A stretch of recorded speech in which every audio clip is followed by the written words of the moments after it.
Week 9 and the playoff race is on. 4-win teams looking to secure their spot. The LTC championship is on the line. Plus, we talk some playoff projections and a few surprises along the way. There's a reason it's our longest episode ever. Let's go. Talking Illinois high school football. If your goals are as high as you talk about, tonight's the night you go out and just take one more step. It's a view from the West. And it starts right now! Welcome into View from the West podcast, the podcast covering Illinois high school football on the western side of the state of Illinois. I'm your host, Greg Armstrong. Mitch is out of the loop this week. He's working, he's traveling, so we're bringing in How do you take week 9 of the high school football season off? And that always gracious voice, Matt Randazzo, and joined by Kory Kuffler from WQAD. Hello, boys. Welcome in. Let's hope Santa doesn't take off Christmas. You know, I hope Mitch is having an enjoyable vacation. I don't know. Yeah, exactly. No, I'm kidding, Mitch. I'm kidding. So you guys will come in, talk about Western Big Six, the track, the Lincoln Trail. Later in the episode, we'll bring in Kyle Kampmier to talk NUIC and 8-man football. But this is it. We are in the home stretch here, week 8, heading into week 9. I read some interesting notes earlier. 69 teams enter week 9 needing a victory to get to 5. 16 of those teams play one another, and we have 2 of those matchups in our area. Princeville at Stark County, both are 4-4, and Erie Prophetstown at Morrison, also a battle of 4-4s. So no lack of excitement here in our area. Before we get any farther into week 8 and week 9, I do want to preview ahead the playoff preview show. I'll be joining NUIC football on YouTube, be joining Kyle Kampmier and a host of others live on YouTube Saturday, October 22nd. So next Saturday, when the pairings are announced in Illinois, we'll be live. We'll be breaking down the brackets. We'll be talking about 8-man up to 3A. Kyle does a fantastic job of doing playoff projections. So every week for about the past 4 weeks, he's been giving a playoff projection at what they could be if certain trends hold and if teams win certain games and, you know, all that. So he has the knowledge and the insight of all the teams that we talk about. So he's just really great to bring in. So he'll be on later and we'll talk all about that stuff. But for right now, let's jump into week 8 and looking ahead at week 9. We start in the Western Big Six. And Cuff, does Moline listen to this podcast? You know, Greg, they do. I tagged you. Did you see that on Twitter? I saw it. I tagged you. So, yeah, I was asking Christian Ray a question just about the game, and he brought up the fact that the media and View from the West podcast did not think they were going to beat Sterling. And so, yeah, people actually listen to this podcast, especially over at Moline. Well, that's not completely true. Because not everybody here thought Sterling was going to. No. I'm just talking about from the last week. That's all I'm talking about. Well, I've been on Moline from the get-go, from the start, from the finish. There's one guy here who's been a Moline guy who had him picked from the get-go. I don't want to pat my own back, but you might break your arm doing that if you do. That the only thing that Stacking and I have ever agreed on in our entire lives was that Moline was going to win. So, no, but hey, it was a heck of a football game and 2 really good football teams that should do really well in the postseason. I said, and I won't back down from it. I predicted Sterling to win the game, but if you go back and listen, my rationale was that was my team from months ago when we did our who is going to win the Big Six. So I figured I'll stay true to what I said. I did think for months. I did think it was going to be a great football game. What was that? I said you've doubted him for months. I mean, you were doubting him from the start. No, I'm kidding. Here we go. Just kidding. No, it's just like it's picking between 2 really good football teams. Absolutely, it was. Yeah, and that's more and more so the media and especially podcasts like yours they can't just get on here and say, yeah, I think it's going to be a really good game and the team that scores the most points are going to win. I mean, people don't want to hear that. They want somebody to take a stand and make a prediction. That's what these podcasts should be like, and you guys do that. You guys do a great job of it. So there's a reason to, I did. I jumped in and I made the wrong prediction. Moline gets the win. It happens. Hey, how about some stockpile gold here? Maroons have won 14 straight Western Big Six games. So there you go. There's a little nugget of information for you. That's pretty impressive. I mean, considering the teams that are in the league and playing Sterling each of the last 2 years, Moline going up there last year and beating them pretty good. I think 38-7 was the final up there last year, and then winning at home this year. So 14 straight is pretty impressive. Since that what is it, spring season, the Western Big Six spring season, where they weren't very good, but they were really young. Because Coach Morrissey told us over and over again during that spring season how young they were. So since that, they haven't lost a game since then, huh? Is that correct? Right. It's 2 straight back to back. Well, good for them. Yeah. So impressive. that leads them to, at the very least, a share of the Western Big Six crown. Like I said, if things play out this week, they have the shot, and the very good shot, of winning the Western Big Six outright. They took control of this game early and really kind of established themselves up front. I think I was really impressed with their line play on both sides of the ball. Really kind of controlled this matchup from the beginning. Who is there covering it for WQAD, and what? We had Brad Mosier there, so we just kind of set up him from the get-go and had him there from the start. And yeah, I mean, obviously recapping the game, for the way the start of the game is the difference in the football game. Yeah, I mean, that game wasn't won early on, but since after that it was, punch, counterpunch, punch, counterpunch. I mean, it was really well played. Moline had that first long drive of the game that kind of dictated, how this game was going to be played. Really long drive. So over 7 minutes, scored a touchdown. And then, and you'll see in the highlights, they got up 14-0 on a great deep ball. Grant Sibley put it perfectly in stride to Chase Stevens, who's continuing to get better and better. He was gone from that. And you're 14-0. That's tough to overcome. Sterling tried throughout the entire game, couldn't quite get over the top. I think what really impressed me about that was that Moline scored 2 very different ways. One drive that really kind of grinds on you, and they just continue to march downfield slowly but surely and punch it into the end zone. And I think that opening drive was deflating in itself, but then to get the ball back and immediately a big strike, I think it was a 3-play drive, and you hit the deep ball. And then that's even more demoralizing, I think, for Sterling. Now, credit to Sterling. They never quit. I said this in the Instant Reacts podcast too. It's kind of a calling card of the Schlemmer-led team and this Golden Warrior program over the last few years. They're not going to go away in any game. They're always in the football game. Not quite enough in this one. No, completely agree. And you knew, even though Moline was up 14-0, that they weren't going to go away. They were going to be close. They pulled within 6. Moline got a couple late scores to seal the deal for them, but not surprised that John Schlemmer's team always comes to play, and they're going to do that this week and then into the playoffs, the same thing.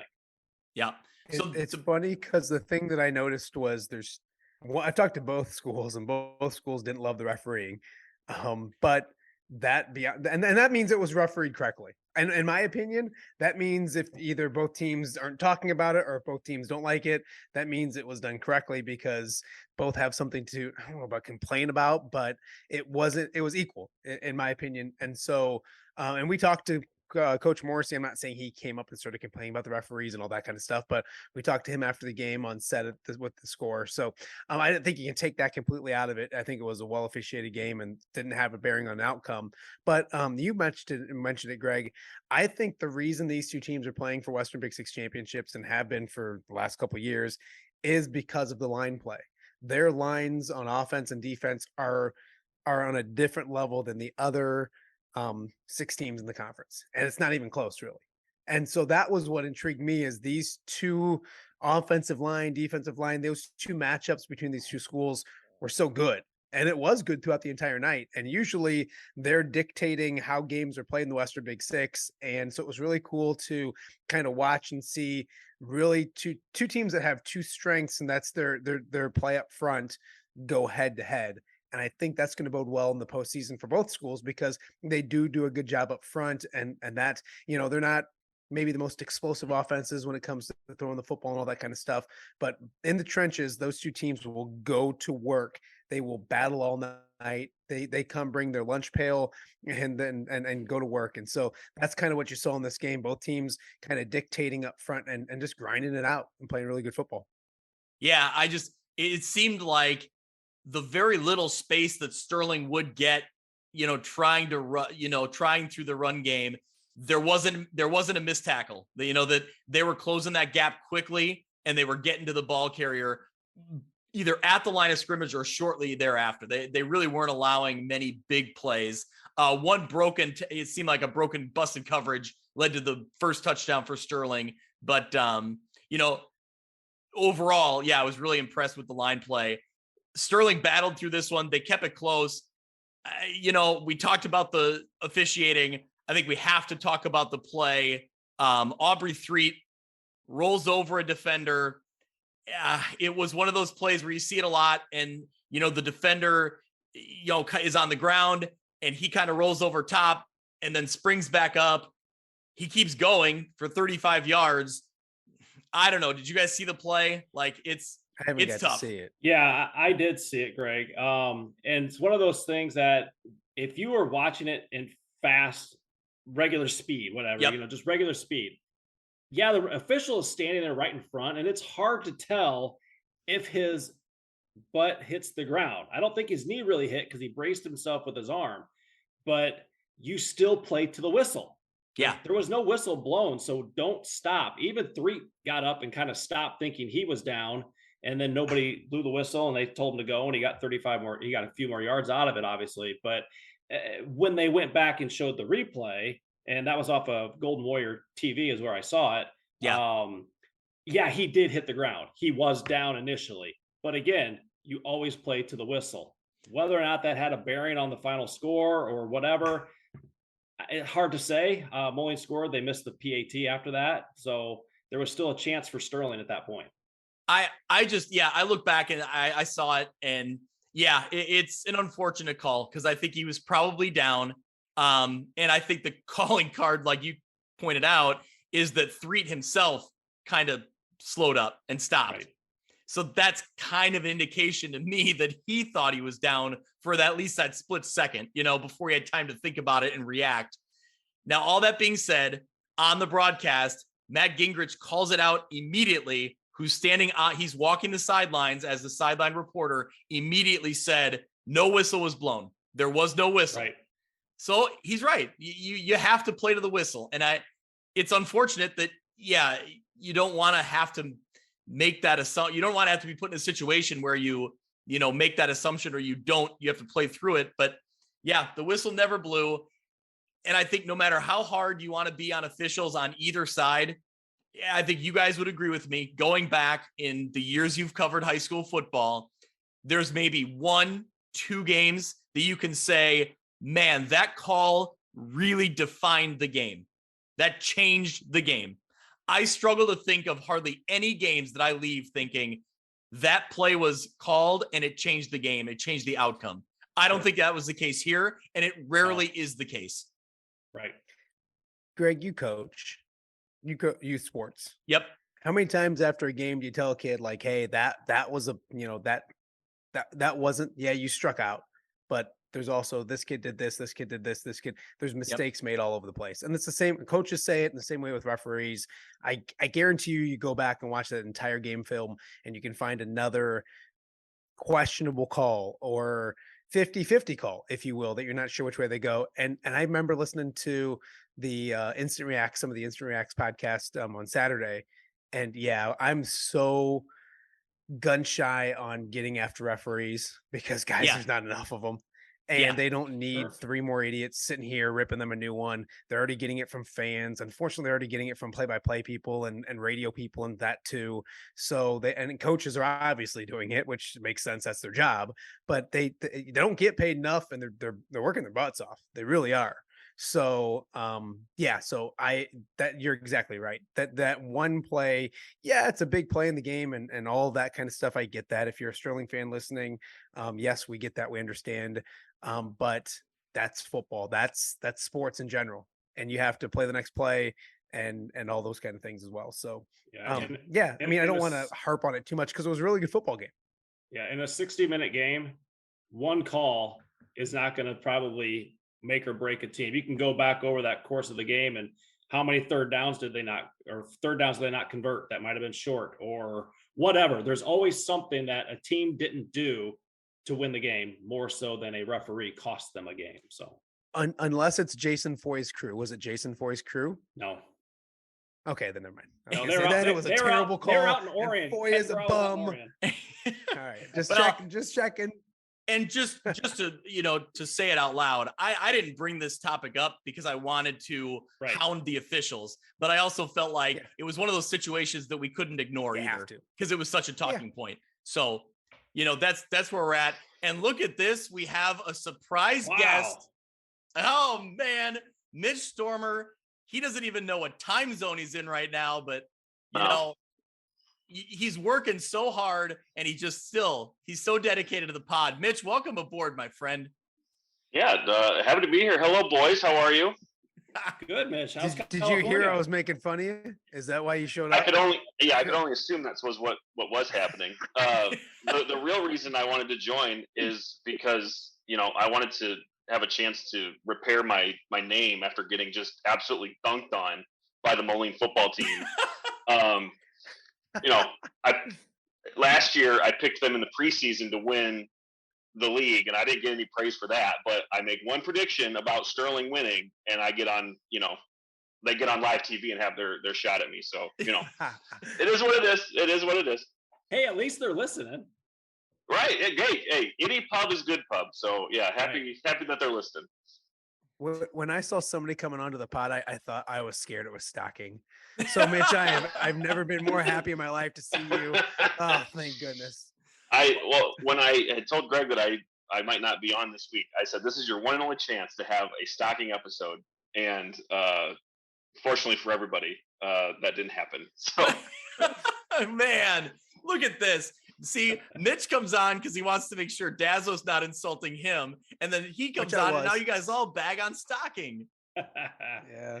We already called out some stockpile gold here. Mitch, the Maroons have won 14 straight Western Big Six games. He had that on Twitter the other night. So, well, Mitch, we just went through Moline and Sterling, kind of broke that one all down. So that one's in the books. Moline at least has a share of the Western Big Six. They look in the driver's seat to win it all, win it outright, the Western Big Six crown. Let's keep moving down the list here. The other big game, Geneseo 36 to Rock Island 22. Dazzo, you were walking the sidelines on this one. Give me a little bit of the tale of this game. Yeah, I got there and it was 7-0, and Rocky went right down and scored a touchdown. Gosh, I was there for like 4 plays and played really good on defense, got it back. And then they drove again and they were getting ready to score again and got stopped.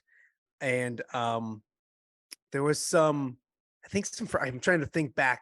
There was some frustrations with some just timing on plays. I don't want to get into referees too much, but it was weird. It was 3rd and 11 and Rock Island got the stop on defense. So Geneseo had the football, down 14-0. They got the stop on defense. And as the kid tackled the Geneseo player, something happened. Well, then the Geneseo player kind of like took a swing or I don't want to say punched, but kind of took a swing at the Rocky player and a flag flew. So you thought, okay, this is a personal foul and all that kind of stuff. Referees got together and they called it offsetting penalties. Okay. I know this is getting confusing. So it was 3rd and 11. Offsetting penalties, what happens? Play it down. If it's during the play, then it's redo the down. So it was 3rd and 11 again. If it was after the play, they assess them after and it'd be 4th and 3 because that's where the ball came up short. Sure. They made it 3rd and 3. And I thought Ben Hammer was going to lose his mind. They called timeout after timeout, tried to get things figured out. Anyways, Geneseo gets it. They go for it. They get the first down. They move on. And then Rock Island had a great interception in the end zone. And then they moved down the field, didn't score. And this is like the 3rd time this year that I've watched Rock Island late in a half give up a touchdown. I'm not kidding, with under like 20 seconds to go. And Geneseo scored with under 20 seconds to go, 14-7 at the half. And I thought to myself, like, Rock Island dominated that first half while I was there. And they were only up 7 points. And it felt a little weird as I was leaving, thinking they kind of left some stuff out there. They could have been up by more. And that ends up turning out, I mean, listening to the rest of it and some big plays and some big stops by Geneseo and then turning that into touchdowns. And you look at it, I'm trying to think of the final score, 36-22. Yep. Yeah. So yeah, after being up 14-0, Rock Island scores 8 points and 36-8. I think was what they were outscored. So hats off to Geneseo. I think that's kind of the frustrations from Rock Island, kind of in a nutshell, where they've played better throughout the year. I've been to a lot of their football games and they played better, and they almost hurt themselves with self-inflicted wounds and those kind of things and penalties and unforced errors and all that kind of stuff. And they left the stadium with their 4th loss of the season. And now they're in some, they have it stacked against them. Obviously they can go on the road and they can beat Quincy, but I mean, obviously Quincy took care of Alleman very easily, but I think everybody on here will agree that Quincy's playing some of the best football in the entire conference. When we talk about Sterling and Moline and how good those two teams are playing each other, Quincy gave Sterling everything they had, took them to overtime, almost won. And early in the year, they played Moline pretty well. So a tough task for Moline and a real, backs are against the wall kind of thing. And not only are they against the wall, but you got to go on the road to Quincy. We'll see what Rock Island can do, but unfortunate for them. Good news for Geneseo. They host Moline now. They're in at 5 wins. So hats off to Larry Johnson. And I think you guys mentioned on the instant reacts, because I knew it'd been a minute, 2017 since Geneseo had been in the playoffs. Yep. I knew it was a few years. If you would have said to me, hey, how long has it been? I would have said 2, maybe 3. Yeah. So to hear 2017, boy, that got away from me a little bit, because it was like 150 million in a row that they'd been there. So I was kind of surprised by that. But yeah, I mean, all eyes were on Rocky and Moline and Sterling in the Western Big Six, and rightfully so. But that was a really good game, an intriguing game, and had a lot of implications on where these two teams will go in the postseason and if they'll go to the postseason. So good football game. I was really impressed with Geneseo's efforts to stop Rock Island. Rock Island was driving within about 5 yards of the end zone, and Geneseo comes up with a stop, a turnover on downs. They march back downfield. AJ Weller, Jaden Weinzerl lead the way. I think Weinzerl ended up punching in the touchdown. And so just kind of the way that total team effort, right? You get the defensive stop, and then your offense is able to, march downfield, make things happen, make the play. That was a big separator. That was the I think the go-ahead touchdown that really led to the difference in this one. So AJ Weller, 2 touchdown passes. He also ran for a touchdown. He's played really well. He's been a spark for this Geneseo team. And it just, it feels good to know that Geneseo is going to be back playing on a Saturday again.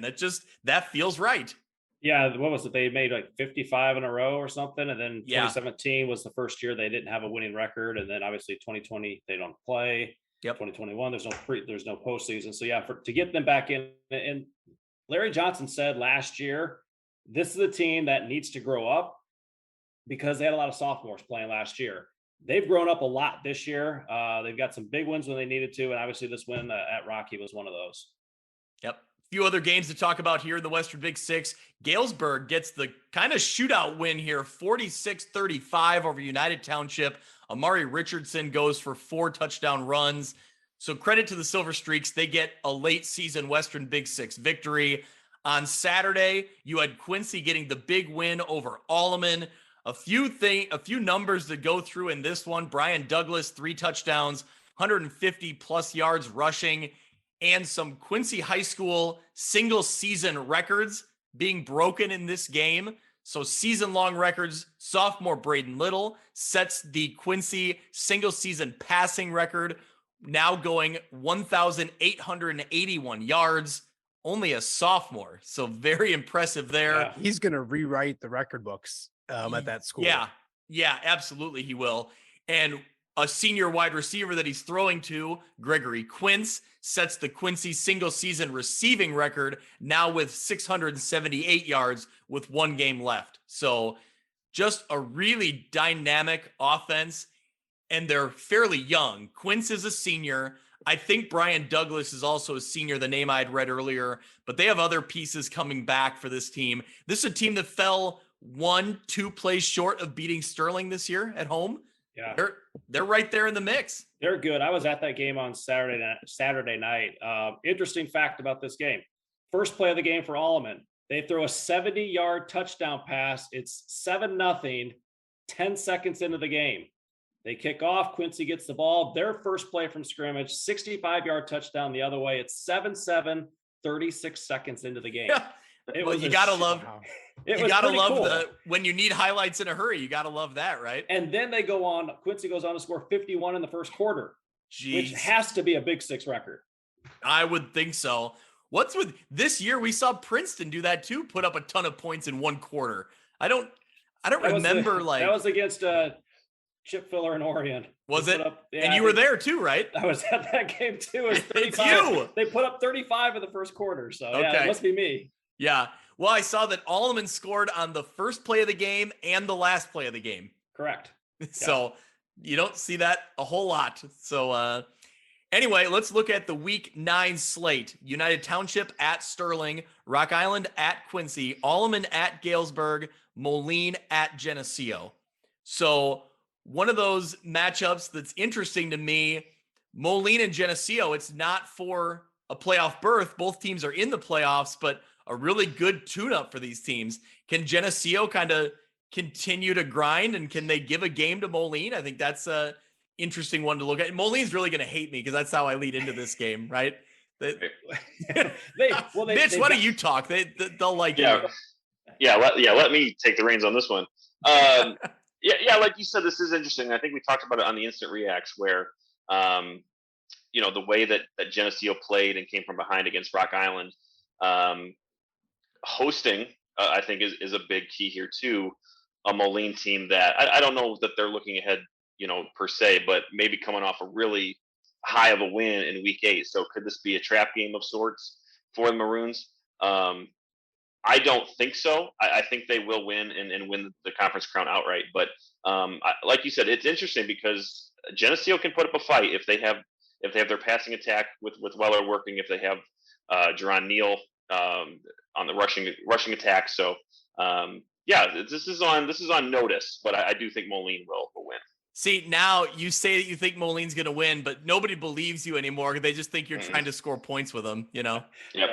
That's exactly what I'm doing. So there's no hiding that. I agree that Moline will win, Mitch, but I think this will be a game that Moline can use heading into the playoffs as far as seeing how good their defensive backs are, their safeties. They haven't been tested outside of the Quincy game as far as a passing attack all year. When you play 7A playoffs, you're going to see a lot of teams that like to throw the ball.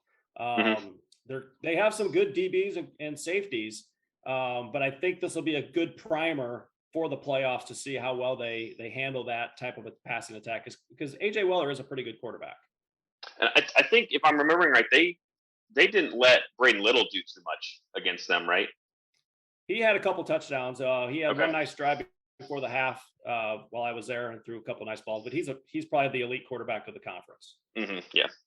Yeah, he's going to get his, I think, regardless. Yeah. He's doing good. I think it's good that both those teams, Moline and Geneseo, took care of business and got what they had to get done on week 8 of the high school football season. I don't think anybody's beaten Moline in this conference. I don't think they were to start the season, and I don't think it's going to happen on Friday night. But Geneseo had a huge victory, and this is a really good football team coming to town that's going to get them ready for what a playoff game will be, because they're going to get a really good playoff team, whether they upset Moline or not in the first round of the playoffs. And I think that's gets lost.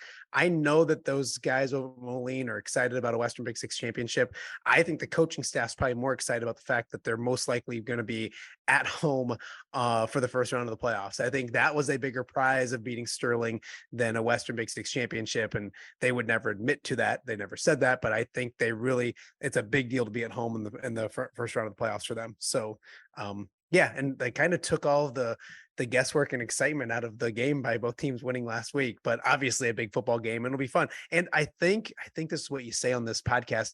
It's a good uniform matchup. Right? It's a great uniform matchup. Right? It's terrific. I'm just trying to fit in. So yeah. Doing great. You're doing great. Yeah, I'm trying. I'm trying. So speaking of, playoff teams in the Western Big Six, Quincy hosting Rock Island. Quincy's in. Like we talked about with Rock Island, they're sitting at 4-4. They need this game. Man, I would feel a little bit better about it if it was at Rock Island, if Quincy was having to come to you. Going on the road, it sounds cliche. We talk about it all the time, but it is. It's a tough road trip. That's a hard one to go down and get geared up and be ready to play, especially against a Quincy team that's this talented. Absolutely. And you said they need to win to get in. Right now, Rock Island is the 31st team in Class 6A if the playoffs were to start right now at 4-4. So there's an outside chance if they don't win. Ben, just hear me out. Ben Hammer, hear me out here. You could still get in the playoffs. Obviously, it's not the way you want to do it. You don't want to back in.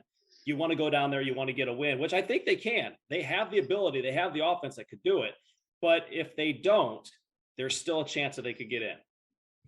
They have the offense to do it, but the question becomes, do you have an answer for Braden Little and for that passing attack? Right. Yeah, that's the big question. That's going to be tough. And you don't want to be a negative Nelly or anything like that. But yeah, they got to figure out how to stop one of the hottest teams in the Western Big Six, one of the hottest offenses in the Western Big Six. And it's a big game for Quincy too. Can they win a conference championship? No. Are they already in the playoffs? Yes. But you're 7-2. You can flirt with different things and your seeding is going to be much better than if you were 6-3. So a very important game for them as well. So senior night down there for Quincy. So yeah, tough trip. I'm assuming plenty of offense. I'm not just saying this because he's listening and to kiss up or anything like that, but I think Ben Hammer's a good football coach, really good football coach. He's going to have his guys ready. He really is. Yep. And they'll come up with a game plan. They got to get some stops. They got to get some turnovers. And if they can do that and hang around, make this a 4-quarter game, anything can happen in the fourth quarter. They can't get off the bus and have it be 14-0 quickly. They need to start fast and stay in that football game throughout the entire game because it's going to be tough to outscore Quincy, if that makes any sense. You're going to have to do some things different in order to, and they got the guy that can do it to keep the ball away from Quincy. They have Quantarian Brooks, who's one of the best running backs in the Western Big Six, one of the best running backs in the state. You keep grinding the football with him and pounding away. Maybe they can come home with a victory. And we'd love to see that because we want another team in our area into the playoffs at 5 wins and all that kind of stuff. Yep. Interesting. Good note that they could get in at 4. I did not realize that. So they're number 31 right now. Yeah. Out of 32. So another thing with this, so all things aside, I've heard so many people in the last couple of weeks say Ben's Hammer's in hot water. Stop that. He's a great coach. He loves his players. He does the best for his players. Just because he's not winning doesn't mean the team's not winning. So just dispel that. I don't think Ben's in hot water at all. He needs to stay at Rock. There might not be a coach. I mean, there's some really good coaches in the Western Big Six too, but there might not be a coach more invested in his kids than Ben Hammer. And I'm not talking about football and what happens on Friday nights. I'm talking about life and moving on to the next level, especially, and not just moving on to the next level to play football, but moving on to the next level to be a student, to go to college, to not even go to college, just to in life in general. So he's a good dude who's had a lot of success, and the Western Big Six is really hard right now with some top heavy teams. So, I mean, he's grinding, they're doing a great job, but I will echo what Cuff said. Stop the nonsense about it. It's always the grass is greener on the other side. And it's gotten down to the high school level, unfortunately. Usually you see that at the pro level, especially at the college level, but yeah, I'll echo what Cuff says. Stop it, knock it off. Yeah, well, and even back to on the field, like they had to replace a lot of production from last year. The Eli Reese, Kai Rios, that they had a lot of guys they had to replace. So to even be in a position to be in the playoffs, knock that conversation off. So it's really a credit to Coach Hammer, really, because they lost a lot of talent last year and then replaced it pretty well. And again, in a position to be back in the playoff, not a small feat. And that Rocky game 2 years ago with Moline was a disaster. This year's game wasn't. I mean, the final score got away a little bit, but third quarter, that's a really good football game late into the third quarter. So he's done a decent job of fixing, deficiencies in the team and defense and all that kind of stuff. Their defense is better than a year ago. So yeah, let's keep the coach the way the coach is at Rock Island. That'd be silly.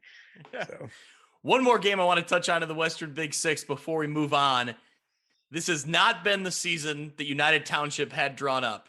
I'm sure that the frustrations are very real not only in the locker room, but everywhere. I'm sure people are frustrated. I get it. I understand. That being said, is this United Township team, can they get up for a week 9 matchup on the road and play a spoiler? I mean, I realize that they don't necessarily have a lot to play for outside of this one game, but this is a team that has so much talent. And I thought this UT Sterling game in week 9 could have potentially been a game that was going to mess with who wins the Western Big Six when we did our preview of the season. It hasn't worked out that way for UT, but I don't know. Can they go on the road and play spoiler here? I think they can. Will they? I'm not sure. Yeah. Offensively, they've been able to score some points. Their last 4 games, they've probably averaged right around 30 points a game, which is pretty good. They're going to play a really tough Sterling defense. But offensively, yeah, they're talented. Their problem is, can they stop anybody on the defensive side of the ball? And that's going to be tough because Sterling is really good with their 2 quarterbacks, with John Paul Schilling and Cale Ryan. And then, of course, you got Antonio Tablante, who can just take off and break one anytime he wants. Yeah, the defense at United Township worries me a little bit. I watched them against Rock Island, and it wasn't that Rock Island was scoring, but they were scoring untouched at some point. So that would concern me on that. Can they get up and play for it and get ready for a game? If you've met Nick Welch and know anything about Nick Welch, he's going to have his dudes ready, and he's going to have them believing. And he had us believing, and he's a fiery, energetic coach that does a really good job in preparing his kids. Yeah, it's not the season that he wanted or expected. They're still young though too. They're junior dominated with a lot of things on that team. So and it's amazing how quickly things can change in high school football in 1 year of experience. We're seeing it now with Geneseo struggling last year and now getting over the hump and winning games they didn't win last year. They're winning now at Rock Island Stadium against a good Rocky team because of experiences that they had last year, most likely. So yeah, the one thing that I will say is that one of the questions on the Western Big Six preview was who's going to be the team that makes the biggest jump. And I think a lot of us said United Township. Now, I think a lot of us also would have said Quincy if they were in their viewing area, but that's neither here nor there. But yeah, he had us all convinced, and he was himself convinced. So I think it's one of those things that I'm listening to the podcast all the time, and you guys would, kind of be like, this should be the week for United Township, because I think we've all been kind of waiting for it to click and happen and go, and it just hasn't quite yet for them. They're going to play their butts off for Coach Welch and that team. And I'm still a huge proponent in what he's doing with that school. Remember, there's 127 kids out for football at United Township High School. I think Moline's at 140. I think they're the only one more than them in the Western Big Six. And that's saying something. That's really cool. So, I'm a big Nick Welch fan, and I think he's doing good things there. I don't think they go to Sterling and knock off Sterling, but I don't think too many people do, and we'll see if they can do it. Yeah. What's the score open? Is he in it? All gas, no brakes, 4 quarters. Yes. Dogfight. Yes. Dogfight. It is intense. It's intense. I love it. You should do, and you can't because you could, but you should do a top 5. You should do a podcast on best mic'd up coaches. Ooh, yeah, I'd have to think about. A lot of them back in the day. Yeah. Oh, you're saying of ones we've done or ones we've seen. Of when what we've done and what we've seen, because Jake Mueller was really good. Yeah. Mike Morrissey is good. Nick Welch is really good. I think it was Gary Denhart was the coach for Mid-County a few years ago. Yeah. He was he's my kind of guy. He was loud. I like it. And who's don't the forget best about of all Guy time. Derrick's Guy Derrick shaved his head. Shaving his head on TV. Yes. Yeah. Yeah. So, he's the GOAT when it comes to the mic'd ups and all that kind of stuff. So Schlemmer's given us some pretty good ones. He's in the open of the show. He's in the open of this show. So yes. So a lot of them in the Western Big Six. Yeah. So. All right, let's jump into the Three Rivers. We'll start with Rock Ridge. They get the big win, 42-14 over Kewanee. We had talked about the last 2 weeks. They started slow. They were down 14-0 in 2 games in a row. Not the case this week. 35-0 they led at halftime of this one. I've been really impressed with Connor Deem moving from wide receiver to quarterback in stepping in for an injured Jacob Bain. He's threw 3 first half touchdown passes. That being said, I don't think he's played quarterback in a game setting ever. I don't think he's ever stepped in and been a quarterback. And to come in and make it look this easy, like, that's really impressive. In that game against Sherrard, what I saw in that one when he stepped in at halftime of that one is he was able to lead, but it was more of like an option attack, right? Like he was going to run the ball or he was going to pitch off to somebody else, and they were really ground heavy in that one, which was very effective. That really worked for him in that Sherrard game. But moving forward, it seems like with a little bit of practice and some reps, he's really become a quarterback, throwing passes to Peyton Locke, throwing 2 to Cam Bonzak, big scoring plays, 62 yards, 59, 31, 36, 45. So Rockridge is flipping a field quickly. That's a great sign if you're the Rockets heading into the playoffs, even with these injury, concerns. It really hasn't phased this team. Yeah, they're ranked 6th right now in the state, according to the last AP poll, 7-1, 5-0 in conference, coming off of 5-5 a year last year. And new coach, which really isn't a new coach, and Sam Graves coming back to coach. Yep. These guys have done everything they're supposed to do this year. Obviously they had that scare with Sherrard and bounced back nicely in week 8 and got another win. And if you go all the way back, Matt and I have talked about it several times. Week 1 against Princeton, they gave Princeton the best game Princeton's played all year, the closest game Princeton's played all year. So they're obviously a good team. And regardless of injuries or not, they have the depth and the team that can make a deep run in the playoffs, I think. Yeah, you look at their body of work and what they've done, their most impressive thing, and it's not really even close, is the only loss on their schedule.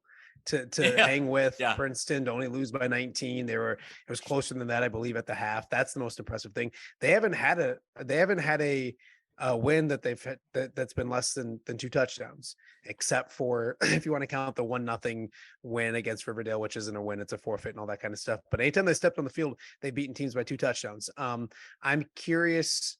Obviously, Orion this week, Orion with a ton to play for, but I'm curious to see how they'll do in closer games. But with that being said, it's not like they haven't had any close games, because obviously, as you guys have mentioned, they've spotted teams a couple touchdowns against both Morrison and against Sherrard a few weeks ago. So and they've kind of just flown under the radar. There's been more talked about, more hyped Rockridge football teams recently than what this team was. I think coming into the year, people thought they were going to be okay. They're going to be good, but they weren't going to be the expectations of just even last year of what they could have done and what they were hoping to do at Rockridge. So I think they're fine with flying under the radar, not getting a lot of the love, not getting a lot of the hype. And they probably most likely might go into the postseason 8-1 and have a home playoff game for sure. They're probably already at home, even if they lose on Saturday, right?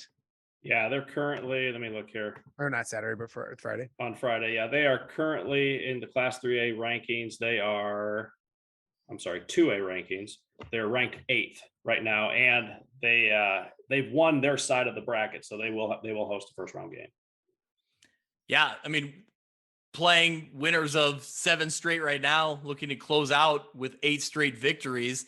They are the track West champions, the Rock champions. I never know what we call these divisions anymore, because the IHSA, I get confused. It's Rock. Yeah, it's the Rock. The IHSA says Rock in Mississippi, but there was the big article a couple of years ago saying they changed the division alignments and they were going with East and West. But that's never really been official on IHSA, so I'm just going to go with what it always was.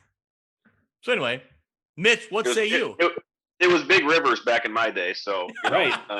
It was nice and simple back then. Now it's convoluted. That's right. That's right. Just like the water, it's all muddy. It's right. And even back to Rockridge, last year as a playoff team at 5-4, that was a team that took Tri-Valley to the wire. That a game that they could have won in the playoffs. So, a really good team here that's playing really well. We've been high on them, I think. Probably since mid season, we thought that they could finish 8-1. So I do think they will get that win on Friday and be positioned really well in that two-way bracket. All right, well, let's move into some other results from week 8 and talk about some week 9 matchups. Princeton gets the big win, 48-0 over nearby rival Bureau Valley. They led 21-0 in this one 6 minutes in. So as usual, they score early, they score often, they put these games away really quickly. Mitch, do you have the numbers in front of you? You want me to read through them for Tegan Davis? Yeah, it was early and often, as we always talk about with Princeton. But yeah, Tegan Davis, 149 yards passing, 4 touchdowns. He added a rushing touchdown, and just for good measure, a 45-yard pick six. And how many pick sixes does he have this year? That's a great question. I'm being serious. I've called at least 4.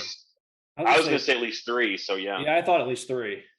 Okay, I think we've called 3 or 4. Yeah, so probably 3. I'll err on the side of caution.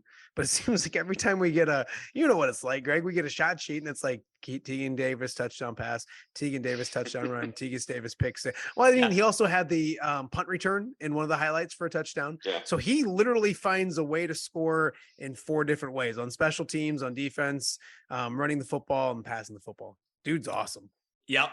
Yep, absolutely. And all that was on his birthday, I read. Kevin Hieronymus out of very nice. The Bureau County Republican. It was his birthday. So how about that? So not Kevin's birthday. It was Tegan's birthday. And Kevin was reporting on it. Well, happy birthday, Tegan, because obviously he listens, right? Oh, I hope so. Yeah, I hope so. Well, if Coach Ryan Pearson is listening, we got to give him his congratulations. He becomes the all-time winningest head coach in Princeton Tiger history. Princeton's been playing football for a long time. Yeah. He steps in as the all-time winningest coach. By doing that, he also captures his 5th straight conference championship. So, I mean, going back to when they hired him, it seemed like a great hire. That program under Jesse Schneider had started to become a really good program. They became a playoff program. And they slipped a little bit. And then, man, when Ryan took over, they're right back, and they have not looked back since. This is a Princeton program that hasn't been this good for this long in a long time.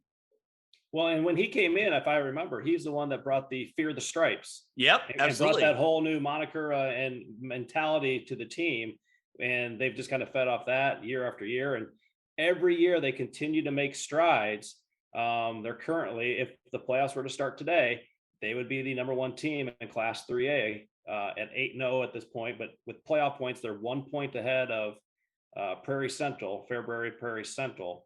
So depending on how it all shakes out, they'll probably be the top seed in Class 3A. A little look He's ahead. only been there for 6 years.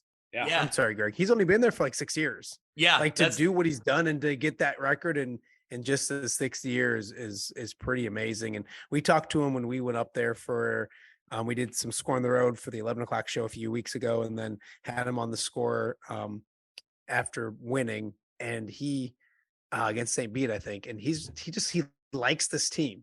And I asked him, I said, is this one of your favorite teams? And you know, it's like, you can't pick your favorite kid, although mine is Chase, but you're not supposed to, I guess, allegedly.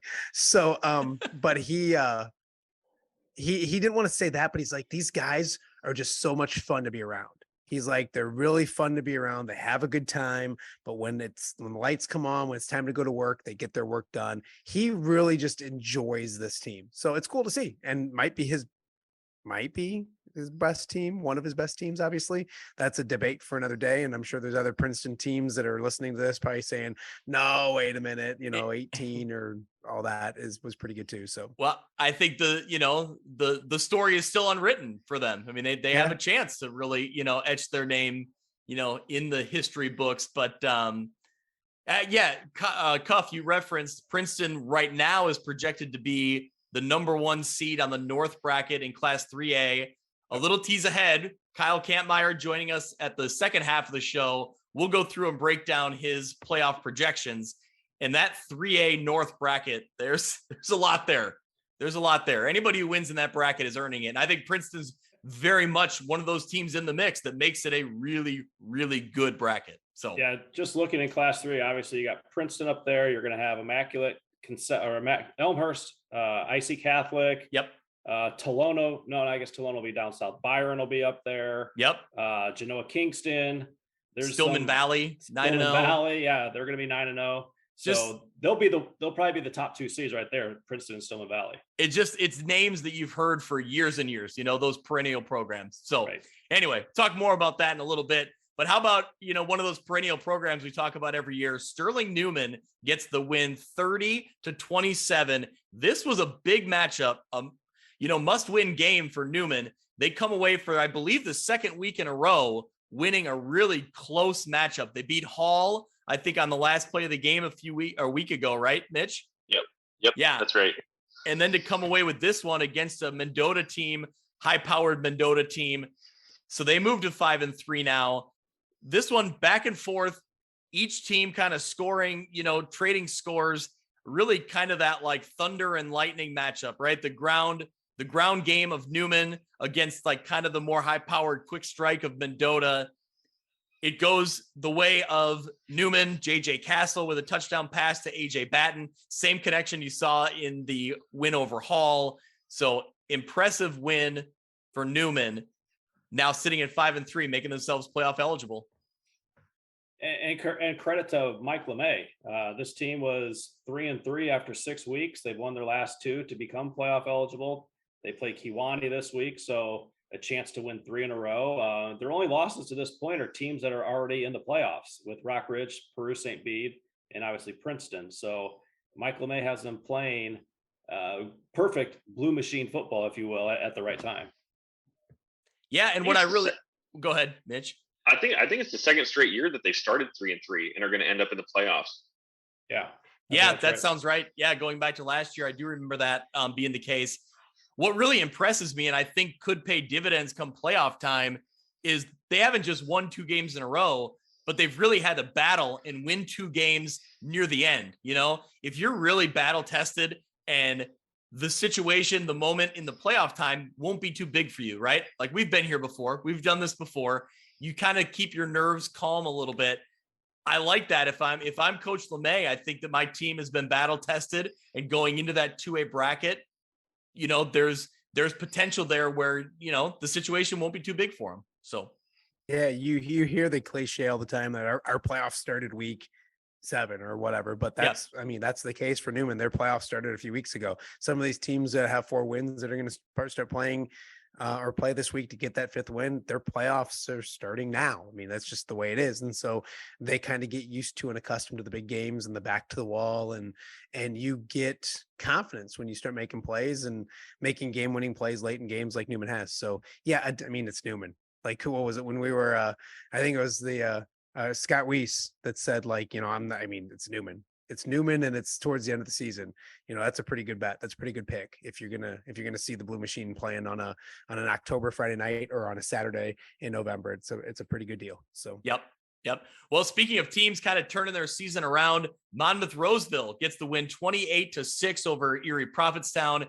They started this season 2-3, and this is a team we had high hopes for, and they've now won 3 in a row. They're sitting at 5-3, so they're headed back to the playoffs. Mitch, they didn't want to, I don't think they wanted to. We referenced it last week. You didn't want to leave it up to a week 9 game against Princeton, obviously. So this was a huge game. This was a big win for them.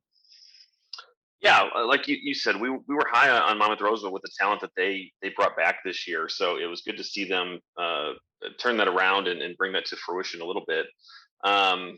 So yeah, I expect them to go into the playoffs at 5-4. It's just a tough draw with Princeton the last week of the year, but nonetheless, a great win.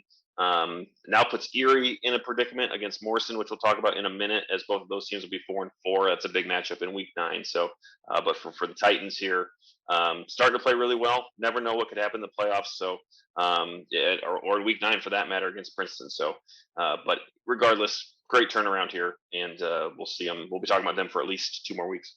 Well, you referenced Erie Prophetstown being 4-4. The next team we're going to talk about, Orion, gets the big win over Sherrard, 53-7. They now sit at 4-4.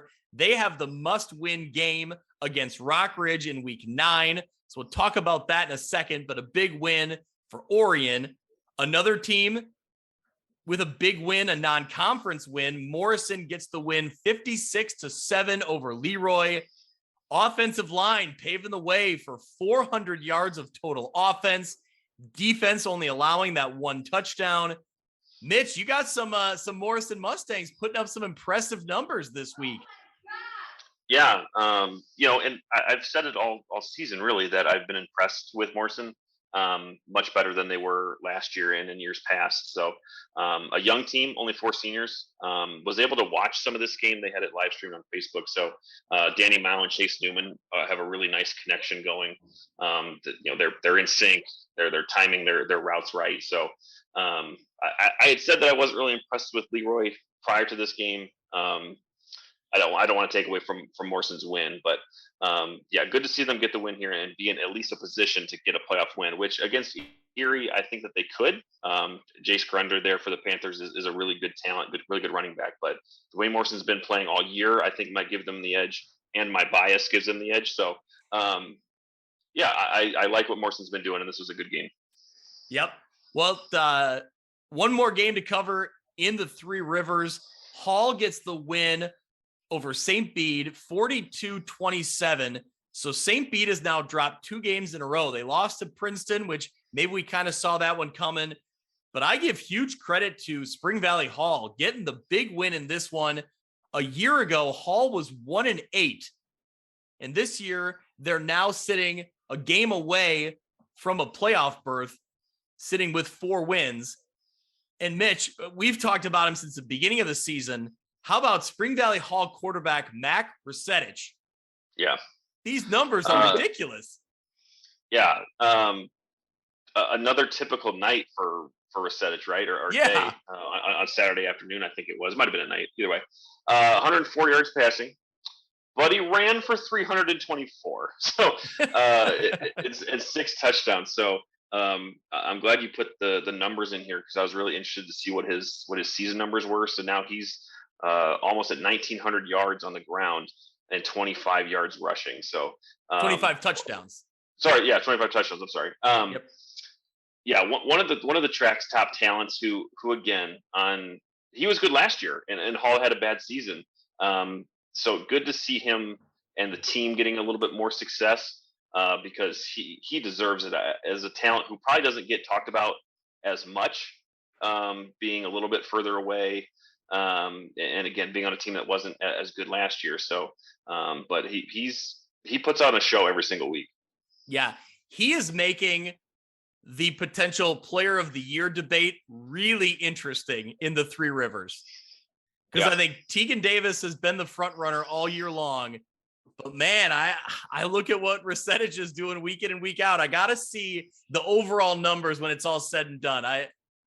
It's interesting. Greg, can you actually have a player of the year in the Three Rivers not be Tegan Davis? I know, but the numbers I get it. Yeah, it's tough. It's gonna be tough.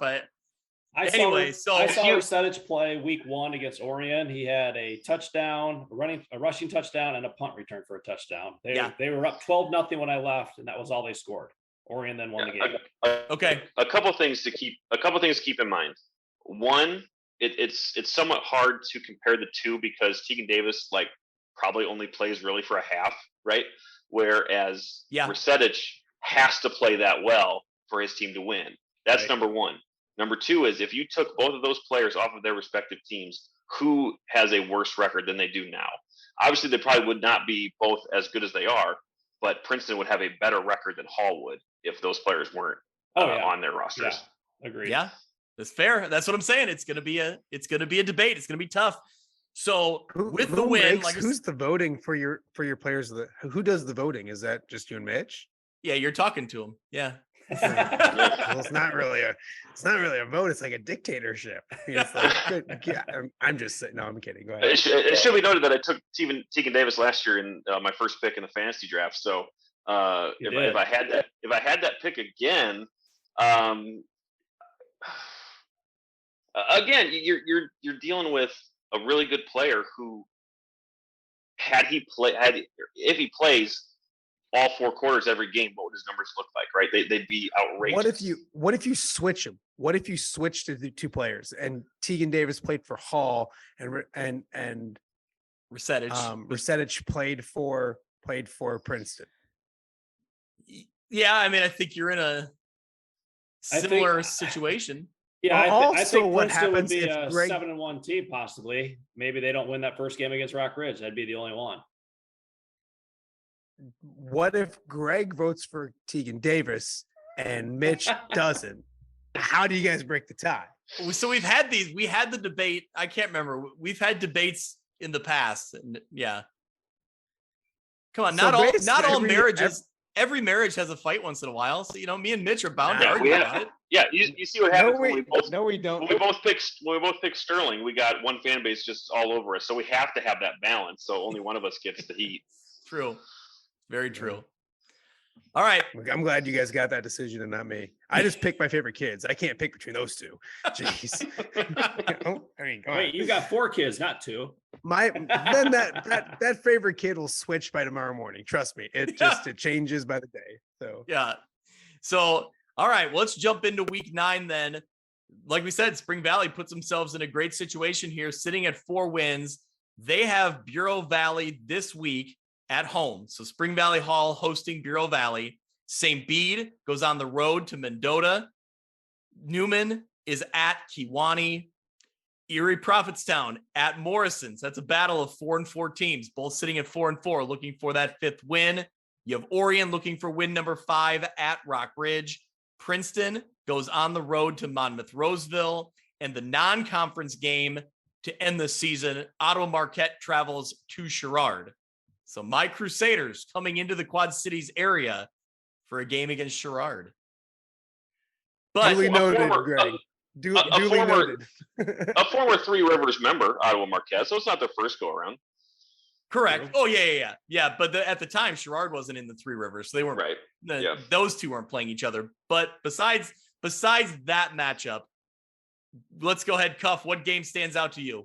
It's got to be the Erie Prophetstown Morrison game. Both teams sit at 4-4. The win gets them playoff eligible. Erie Prophetstown needs that win more than Morrison does, because right now there's 37 teams listed in the playoff outlook for class. I believe it's class 2A. Yep. And they are 37. So they need to win and possibly get some help. So 5-4 may not even get them in. Just depends on what everybody else does. Morrison right now is the 31st team in class 1A. And there's a lot of 4-4 teams. So there's a potential for them to get in at 4-5. So I think Erie Prophetstown needs that game more than Morrison does. But I've seen Erie Prophetstown play a couple times this year. I've seen Morrison play once.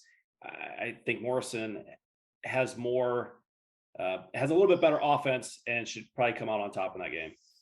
Yeah. Dazzo, what game you like? I'll go out to Rock Ridge since I'm almost out there right now, because of where I live. But that's an intriguing game for me because if I'd never count a Coach Filler led team out, but things didn't look good for Orion a few weeks ago. And they played better last week. I thought that would be a closer game between Sherrard, especially the way they played against Rock Ridge, and Orion. So Orion impressive last week. They need this victory. Gosh, it's a road game. The 2 schools don't like each other. And we mentioned everything about Rock Ridge. They can wrap up 8 straight victories. They can wrap up a guaranteed first round game at home. They can get a really good seed. There's a lot on the line for both teams in that game. I do want to point out and thank real quick. Logan Lee was our guest griller on the score this week. Did a great job. And actually he called those highlights. I've got to put him on his Twitter, but it's funny because he's and seeing any of them call highlights is kind of fun. So I think the first one was a long touchdown and he just kind of stopped. And I was like, Logan, here's where you ad lib. And so I think he goes, he's real fast or all that time. He did a fun job. But then he didn't know what the score was. He was at the game. So he knew he knew they won, but I don't think he stayed the whole finish.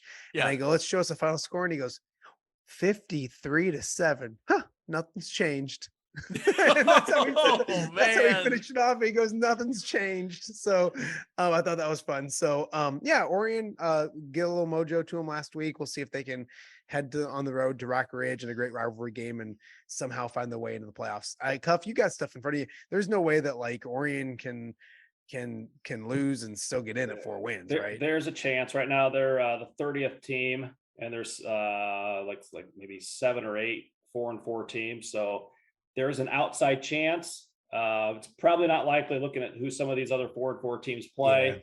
Yeah. So yeah, they definitely need a win to make sure they get in. Yeah. So that'd be mine. Any other game, Mitch, we haven't talked about that stands out? I think. Well, yeah, other than the two that have bigger ramifications. I've been high on St. Bede all year, but I'm going to put them on upset notice here against Mendota. I think the way that Mendota has played and Anthony Childs in that offense, the Bruin defense has been suspect the past couple of weeks. So I think the Trojans will finish the season strong and get a win at home on Friday. How about that one? There you go. All right. My feelings on the Bruins have turned very, very sharply.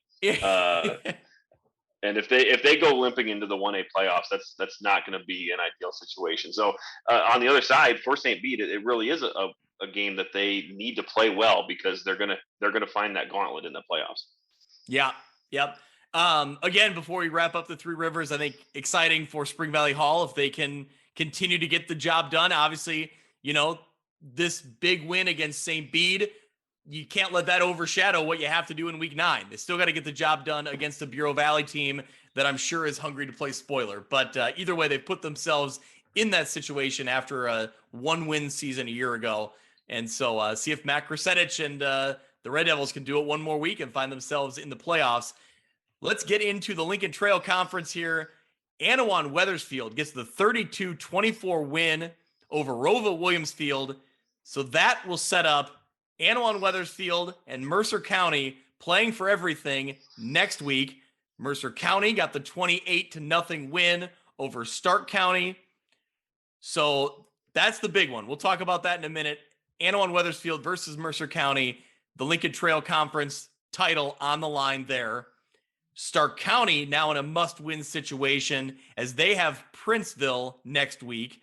We'll skip ahead. Princeville got the win 50-7 over Walther Christian. So there's 2 4-4 teams going against each other in week 9. You also had Knoxville getting the win over A-Town 41-7.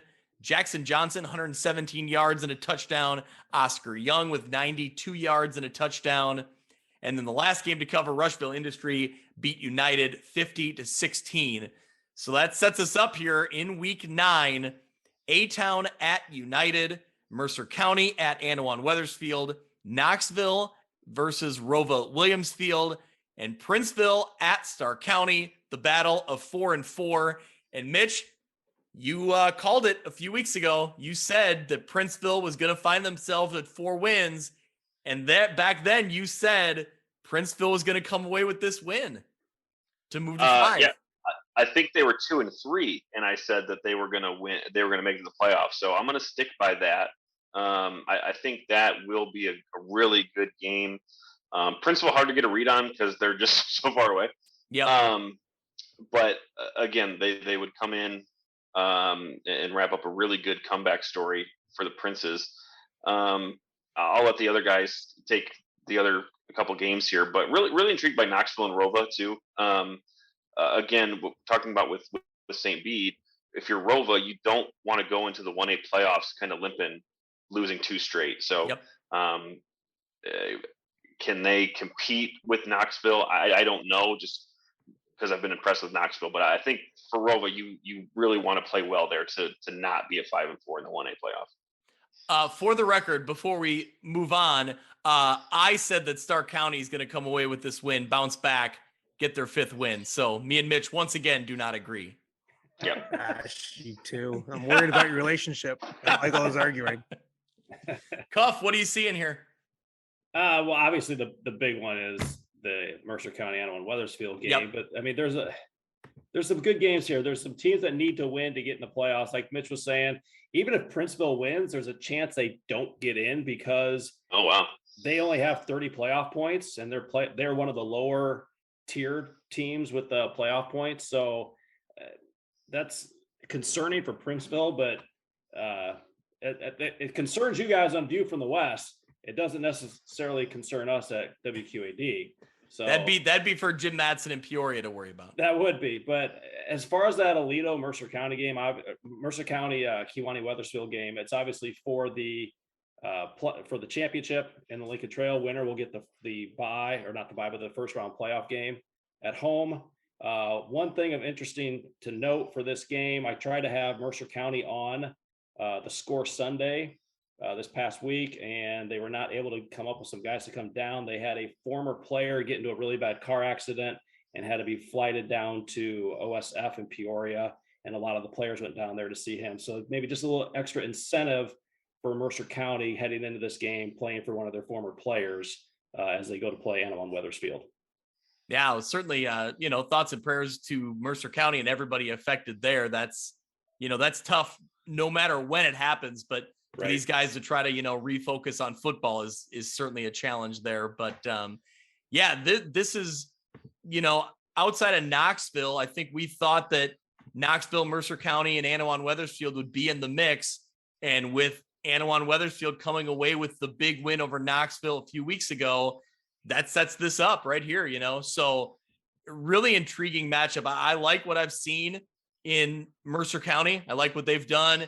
And Zeb Rashid has been just a dynamic playmaker for Anawan Weathersfield.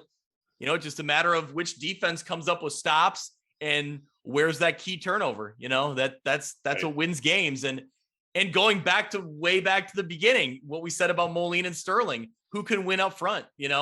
I think that if Mercer County, they get a nice bounce back win against Stark County, but the week before that, they were really banged up, really beaten up against a very good Prairie Central team. So they've been tested in the past, weeks. So will that show up in this one? That should be a great one. Who's covering that one, Dazzo, by the way? I'm kind of curious. Boy, that's a good question. Is that a request?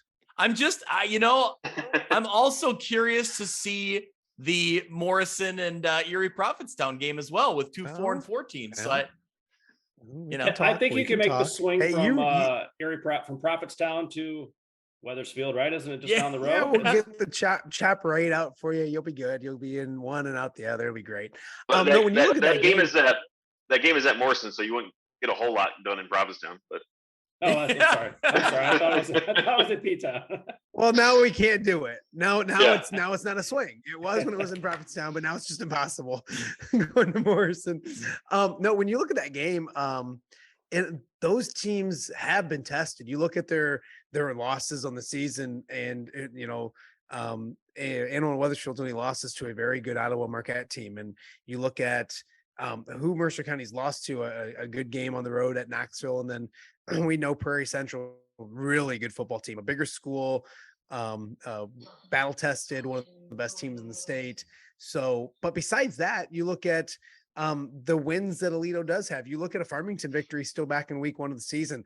That's an impressive victory as well. So both teams have been battle tested. The thing that stands out to me in that game is, one, it's in Aledo at George Pratt Memorial Field. I think that's an advantage. And I've talked to some Anawan Weathersfield people that are excited about this team. When I was at and I should know his name, when I was at the Rock Island game, Rock Island Geneseo, during I don't want to say it was during the referee controversy stuff, but there was a few timeouts late in that half. And the referee came over and he's like, "Hey, Matt, do you know what the score of the Anawan Weathersfield game is?" I was like, "I can look," because God knows Stocking's rocking and rolling. So he was, and I gave it to him. He's like, "Yeah," he's like, "I'm from Anawan." He's like, "I think they're maybe a year away from being awesome, but they're really good." And I think he might be. I mean, I think they're really good. Yeah. But you're looking at young football players. I mean, it is what it. I mean, Dylan Horry is he only a junior? Junior. Yeah. And Rashid's a sophomore, right? Sophomore. Yeah. Wow. Sophomore. So, I mean, obviously young players that, the future looks extremely bright, and the future this year looks extremely bright, but maybe that's a difference in this game and a coin flip and all that kind of stuff. You guys are the ones that get paid to make those those predictions and stuff. So I don't know if I have to make one. I think you were talking to Jeff Parsons' son, and I cannot think of his name off the top of my head, but Jeff Parsons. Might be, yeah. He's a referee, so I'm guaranteed. I'm pretty sure that's Parsons, I think was his name. Mr. Parsons, yes. Yeah. No. So, but yeah. So I mean, I think it's gonna be a really good football game, and maybe Greg's there the whole time. We don't know. Did you see the stat line from last week or 2 weeks ago? Michael Centeny, the defensive back or the linebacker from Anawan Wethersfield, had 24 tackles. Yeah. That's in crazy. One game. Wow. That's crazy. No. And in the loss against Marquette, he had 22. Yeah. He's a stud. Wow. Yeah. Linebacker. He's a stud. Yeah. So, they always say like the best player on the field, like where defensively, right. If you look at him, like that's a huge advantage for Anawan Wethersfield right there. Yeah. I think when it comes to Lincoln Trail, I think because of the outside games, these two teams, and even Knoxville to an extent, have been tested the most going into the postseason. Because I think Knoxville's loss was to Macomb. No, who was Knoxville's other loss? Knoxville's loss was to Dupac. Yep. Yeah. So you look at close game. Yeah, that game. You look at Prairie Central, which wasn't a close game, but still a tough game. You look at Farmington being played by Mercer County, and you look at the teams, Anawan Wethersfield going to Ottawa Marquette. I mean, I think these teams have been the Lincoln Trails prepared them well for the postseason, but I think stepping out of conference and taking a few lumps along the way may pay dividends in November. That's a good reason why they did what they did. Yep. All right. Anything else? Now I got to figure out where I'm going on Friday. This is hey man, you tell me.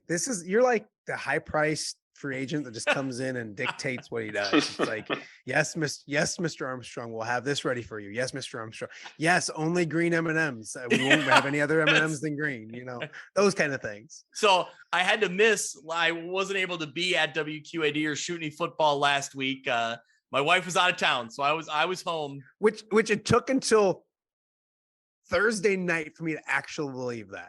Like, I didn't plan on Greg being there, but there's been other times this year that Greg's like, I'm out. I can't. I think it was week 1. You're like, I'm out. And then come Wednesday, you're like, I'm back in. So I even texted him on Thursday and was like, so I'm still waiting for your, hey, I'm in text like you normally do. So, but you're a good husband you're a good husband. Let's be honest. Friday night, you probably weren't a very good dad. Right? I kept them fed. Did you pay attention to your kids? They were fed. They were entertained. I just hope they like watching. Alive? I hope they like watching 3 high school football games all at the same time, live streaming, because that's what we were doing. What small child doesn't? Let's be Casey. Honest. Casey loved it, I'm sure. Yeah. He was really into it. I mean, Ben is, he was able to point up and say the word football, so I assume that means he liked it. So, Yeah, exactly. No, it was, obviously like nothing beats being there, walking the sidelines and, and shooting the game. But it was really cool when I could pull up 3 different games at one time and kind of have them going. Like it was fun to kind of sit and be watching multiple games at the same time. And Mitch, I don't know how you do it, man. You kill it on Twitter. I can't keep up. It's a lot of neglect. It's a lot of just ignoring what's going on in the house. So, and your wife loves that. She loves it. It also helps being an hour ahead. Yes. Because they're going to bed around the time the game starts. So So we all need to move to the Eastern time zone. I think that's the moral of the stories for all. Well, let me. Yeah, I was just looking at things. My tablet is in Eastern time. My phone is in Pacific time, and you guys are in Central. So I literally have no idea what time it is. I don't know. That's good. No clue. That's a good thing. And the truth be told with Greg is that, and we had talked about it, he was lined up just to set up shop at Browning Field on Friday night. I know. I know. Walk the sidelines, have a Tootsie Pop with Schlemmer.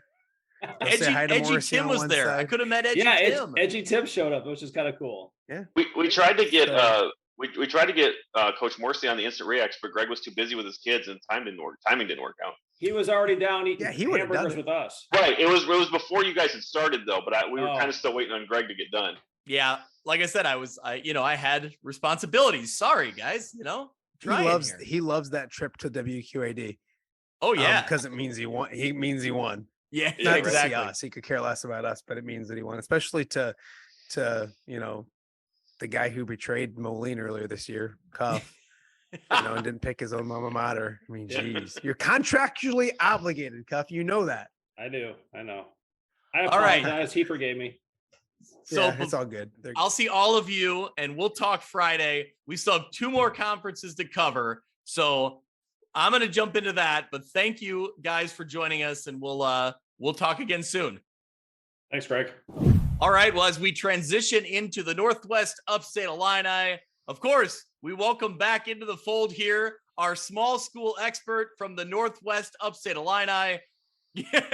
You put your hands up like you don't know. Come on, Kyle. You can brag a little bit here. He's the man behind all the news and the notes and the updates and all the Twitter talk about the Northwest Upstate Illini. Kyle Kampmier, welcome back into the fold. And we're rejoined by Mitch Stormer. Mitch, this was supposed to be your week off, and here you are in 2 segments. I know, and I still can't really get adjusted to the time here, so I might as well hop on here from beautiful California. Yeah. And Kyle, welcome back. We just talked to you a couple days ago. Here you are again. Yeah, it's great to be back. I definitely love listening into this show. So to actually be on it tonight is an honor. Yeah. Well, all right. Hey, we'll take that. We'll take that. And I'm calling you expert because we're going to get into it here. You're going through and breaking down the projections for 8-man all the way up through 3A. So that takes some knowledge and some know-how to get these projections, and you're usually pretty accurate. So I'm giving you props, man. I'm fully in. You're a small school expert in my book. So yeah, it takes a lot of time studying what each of the teams do. You take a look at a lot of historical facts on how teams generally progress. Obviously, season to season things change, and you get different teams that do pop up. In recent history, one that really sticks out is 2015 Arcola. Lena Winslow was ranked number 1 in state that year, got bounced in the second round by Orion, and Arcola just kind of took off from there and ran away with the state title over Stark County back then. And they had a perfect season, great year for the Riders. In fact, they scored the most points in IHSA history for Class 1A that year, sitting at 715, which is still a record. Well, we're gonna get to that in a minute because I saw the notes you included here, Kyle. So that's a tease ahead, as we say in the podcast world. So let's get into the games from week 8. We start with Lena Winslow gets the 52-6 win over Stockton. So that makes Lena Winslow at least a partial NUIC champion. They'll at least claim half the crown, depending on what happens in week 9, but they're certainly in the driver's seat to take back that NUIC crown, which eluded them a year ago.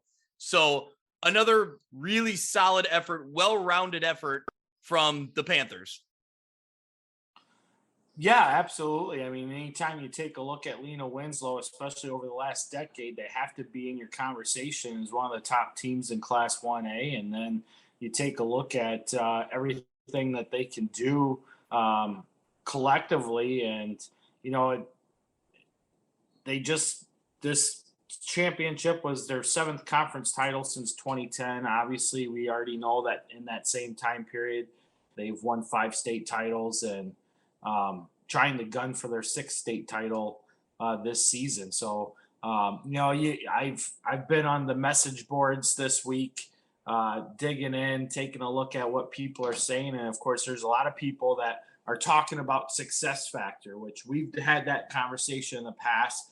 But when you take a look at the success factor, it only applies to private schools. And of course, there's people out there that saying that needs to apply to public schools as well. Otherwise, they just need to eliminate the rule altogether. And what that's supposed to do is it's supposed to bump you up an additional class to help level out the playing field, kind of somewhat penalize you a little bit as far as being a true dynasty. And of course, that conversation sparked up around Lena Winslow because of the amount of success they are having. as of recent. And, if they do happen to win state this year, which they are heavy favorites, it'd be their third consecutive state title. And the last time that happened in Class 1A was with Carthage back in 1998, 99, and 2000. So it's been a while since we've seen a three-peat in Class 1A. Yeah, well, this Panther team, they at least so far this year, going back to last year's playoff run, they deserve the accolades. And the guy leading the way this year, Gunnar Lobdell, 159 yards, 3 touchdowns. But, when you have Jake Zeal and Dunker running the ball as well, it's just they're just so versatile out of the backfield. And how about this for efficiency, Mitch? It's Streckwald. What's quarterback's first name? Streckwald. Drew Streckwald, 1 for 1 passing touchdown. So there you go. Talk about the ultimate efficiency. Yeah, this is the efficiency we're looking for. If I had to guess, I would bet Drew has thrown like 7 times this year and probably completed 5, and 4 of them have been touchdowns. I think, yeah. Yep. It's got to be something like that. On the note on Lobdell, it seemed like it took a couple weeks, right, for him to be putting up the yards that we were used to. And I was talking to some folks up in Lena this week and asking just kind of about is it more that he was transitioning from 8-man? Was it about just getting used to the Lena system? And the response was it was a little bit of both. And once he finally got comfortable, maybe felt like he had a little more weight on his shoulders than he needed to, or maybe that he was accustomed to, that really set him free. And he's been an emotional leader, and obviously a physical leader for this team. And as we've seen, as I've said, probably the last 5 weeks or so, he's been their top rusher or close to it. So good to see the success that he had last year at Orangeville, turning over into 11-man, and again on both sides of the ball too, and just being yet another key asset for this team to make another long playoff run. Yeah, watched a little bit of this game on NFHS, the live stream from the other night. And, as always, just really impressed with just the push and the pressure that Lena Winslow gets up front. They're a run first team. That there's no surprise there. But those guys up front, I mean, it's a well-oiled machine. That whole offensive line, the line, the quarterback, running back, anybody you're talking about, they know what they're doing, play in, play out, and they execute. The execution level at Lena Winslow is so high, especially when you get to this point in the season where the reps it's all the repetition, right? I mean, Kyle, this program is so impressive. And you referenced that 1A record, that scoring record. Tell me a little bit about what the note you left in here about the points and the streak, the run we're on here. So going back to Arcola in 2015, they scored 715 points, and that broke down to 51.1 points per game. Right now, Lena Winslow is averaging 53.5 points per game, which would put them on pace for right around 755 points for the season, which obviously would not only set a new Class 1A record, but I'm pretty sure that would put them in the top 2 or 3 in IHSA history as well. Wow, that's pretty rarefied air there. And the NUIC record is currently held by the 2012 Stockton team, 686. That is correct. Okay. The 2019 Lena Winslow team is 2 points behind that 2012 Stockton team. Wow. Yeah. And hey, Mitch, did you see the note that we got on Twitter? That you'll have to be more specific. No, that's true. That's true. In terms of Lena Winslow, they have 482 points right now.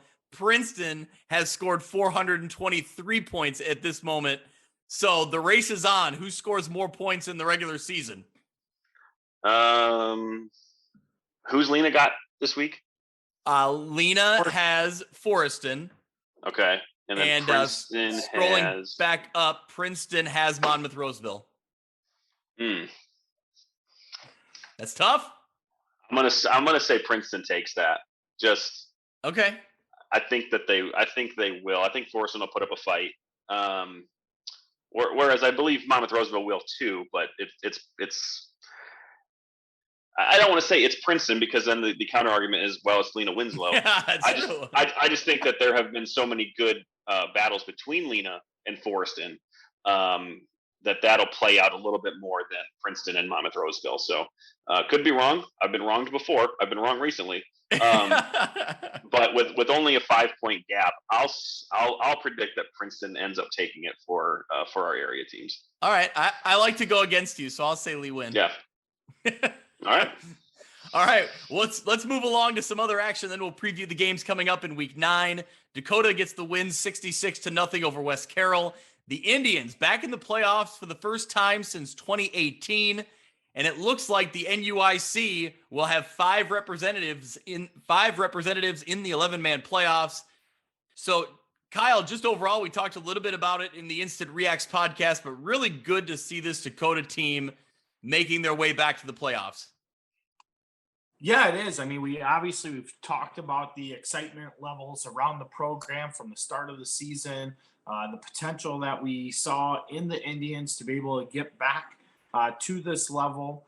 As I stated last week, my prediction was for them to be 5-4 to make that playoff appearance come back. And here they are right on the cusp of it. Of course, they got a big game this week with Fulton, which, we'll talk about in a little bit. But, 5-4, potentially 6-3.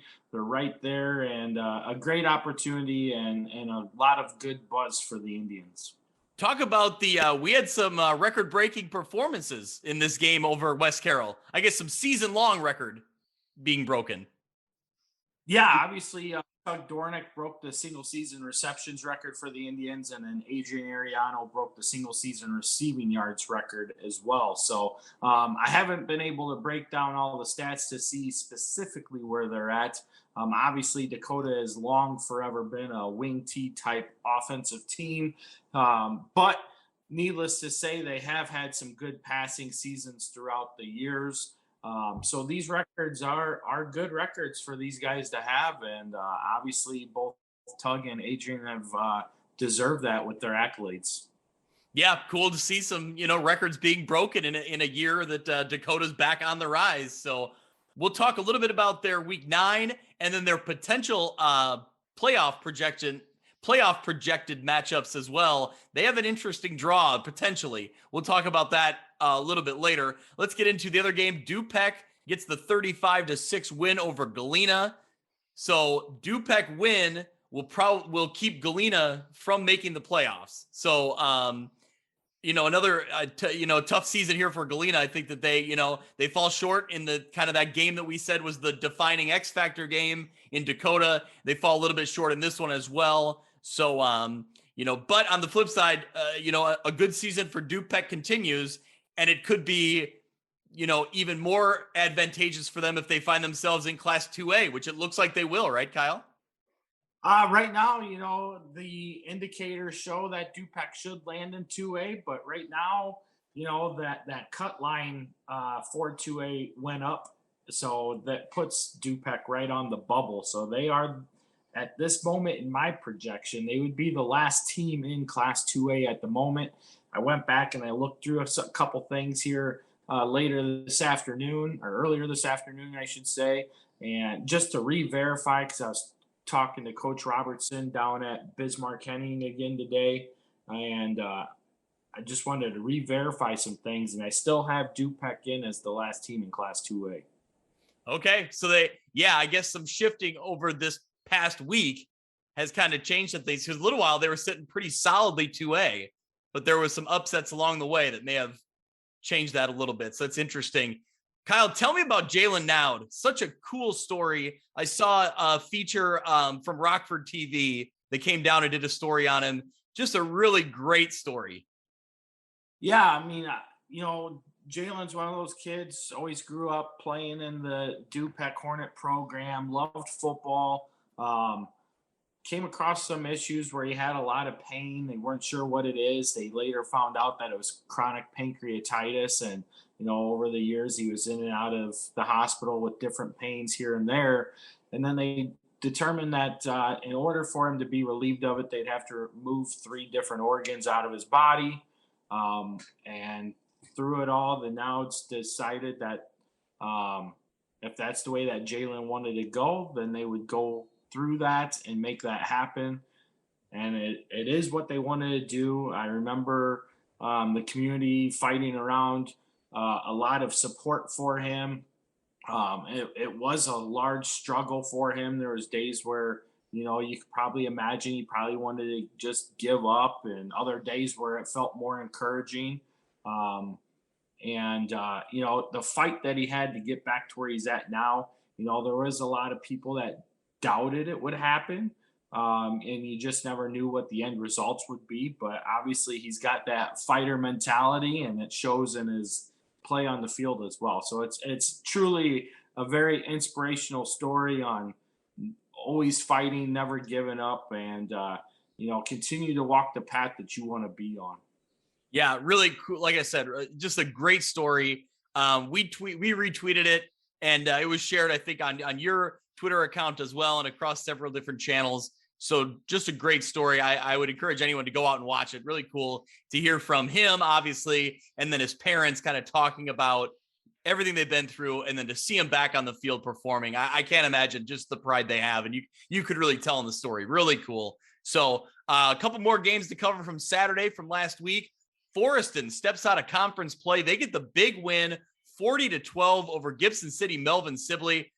Cardinals took care of business in this one. They punched their eligibility, most likely entering the playoff field for the 12th consecutive year. So, this hasn't necessarily been the dominating Forreston week in and week out that we've seen in past years. But this game, this is a huge win for them, I think. This is a really important road win. Well, you go back to, looking at where I originally had Forreston projected at, and that was 7-2. Obviously, getting the loss to Dupec was part of that. Losing to Dakota was the big part that kind of set Forreston back. And as I've stated earlier this year, it's kind of been Jekyll and Hyde for Forreston. I haven't actually been able to see them play, so I am heading to Forreston this week to see how they do against Lena Winslow. But yes, Forreston has been a staple as far as a 1A power for the last 7-8 seasons.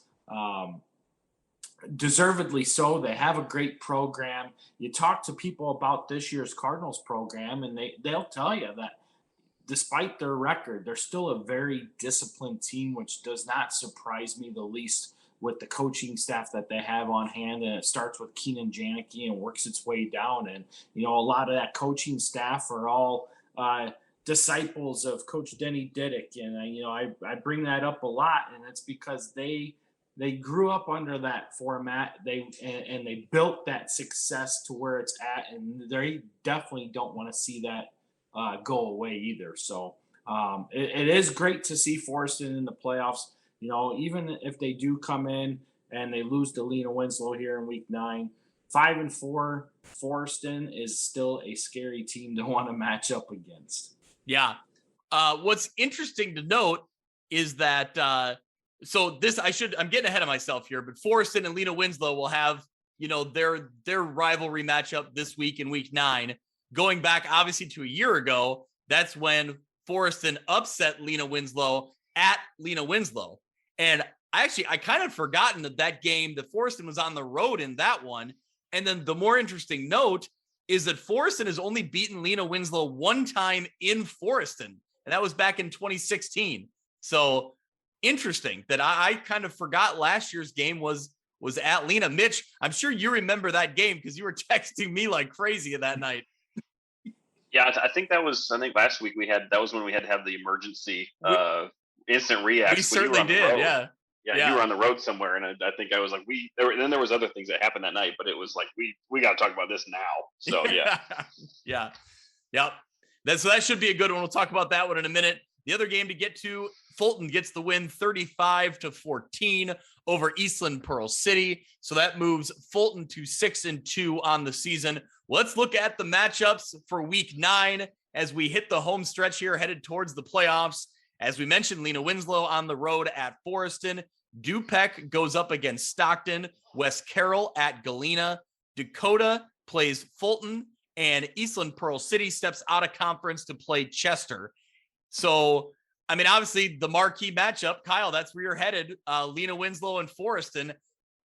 we talked about it. It's not the same Forreston team as we had a year ago, but really, when you really start looking at it, Forreston is 2 points away from beating Fulton in a game that maybe they should have won because Fulton really stormed back in that one. I think it was a 22-point deficit or whatever, 22-3 they were down. Yep, 22-3. So, I mean, that's maybe a game that Forreston gave away. They could have won. So if they win that one, this season may look a little different. Do they have what it takes? Can they get the win at home over Lena Winslow? It's a tall order. It is a tall order. One of the things that will play detriment in this game is both teams are run style teams. So Forreston, to find success, is going to have to come in. They're going to have to be able to play ball control. They're going to have to execute defensively. One of the downfalls that they have is they're not quite as good as they have been in past years at shutting down the edge. And, with Lena Winslow, especially with Zeal and Lobdell, they want to get to the edge because they want to get their speedsters outside and down the sidelines, and then they're going to attack you with Dunker up the middle. And even he is showing the ability to power his way through up the gut, off tackle, and then break away for a big run as well. So, that's where Forreston's going to have to come in. They're going to have to control the ball, try to match the intensity from the start. If they come out flat, this game's going to be over by halftime. Yeah. And, going back to last year's game, I remember talking to Coach Aaron after the season was over about that game, and he really felt like he gave credit to Forreston that they played a near perfect football game that day, that they really executed in that one. And to your point, Forreston can't come out flat in this one. Lena Winslow's way too good. They're way too powerful. I'm interested to see how this one plays out. The other game that I think is interesting is it's Dakota and Fulton. Even though both teams are in the playoffs, this is a nice little 1A playoff preview type of matchup, right, Mitch? Yeah, that's really the game that I'm probably more focused on. Not that Lena and Forreston won't be important, and maybe the most competitive game, I guess. But I think, like you just said, two playoff teams. So now you're in a battle of positioning, right? So both teams coming in, or I'm sorry, Dakota's 5-3, right? Yes. Yeah. So again, in the 1A bracket, being 5-4 isn't going to put you in a very good spot. So if Dakota pulls off the win here and both teams enter 6-3, I think again that makes it all that much more interesting. If Dakota were to lose and they're sitting at 5-4, again they're going to get a much tougher draw. Might even see a rematch of a game that they've played this year, or face one of the top guys like a Colfax or Athens or somebody like that. So I think this is important. Again, congrats to both teams on being playoff eligible and certainly going to get in. So now it's more about positioning, and if Dakota can get that final 6th win and maybe get a higher seed. Yeah. Well, looking around the rest of the matchups, Dupek has one more tune-up before they hit the playoffs. They go play Stockton. I believe they host Stockton. Yes, so they will be at home in that one. So Stockton looking to play spoiler. Obviously, they're sitting at 3 wins. They can't make the playoffs, but looking to play spoiler in that one to Dupek. But overall, in the Northwest Upstate Illini, like we referenced, Lena Winslow is in. They'll be a playoff team. Fulton is in with 6 wins. Dupek is in with 6. Forreston and Dakota both have 5 wins. So that should be your 5 teams that'll be playoff teams in the NUIC. So half of the conference there making the playoffs, and that's a good group of teams there. Yeah, absolutely. I mean, you take a look at the teams that you referenced, and it basically is the status quo that we see out of the NUIC.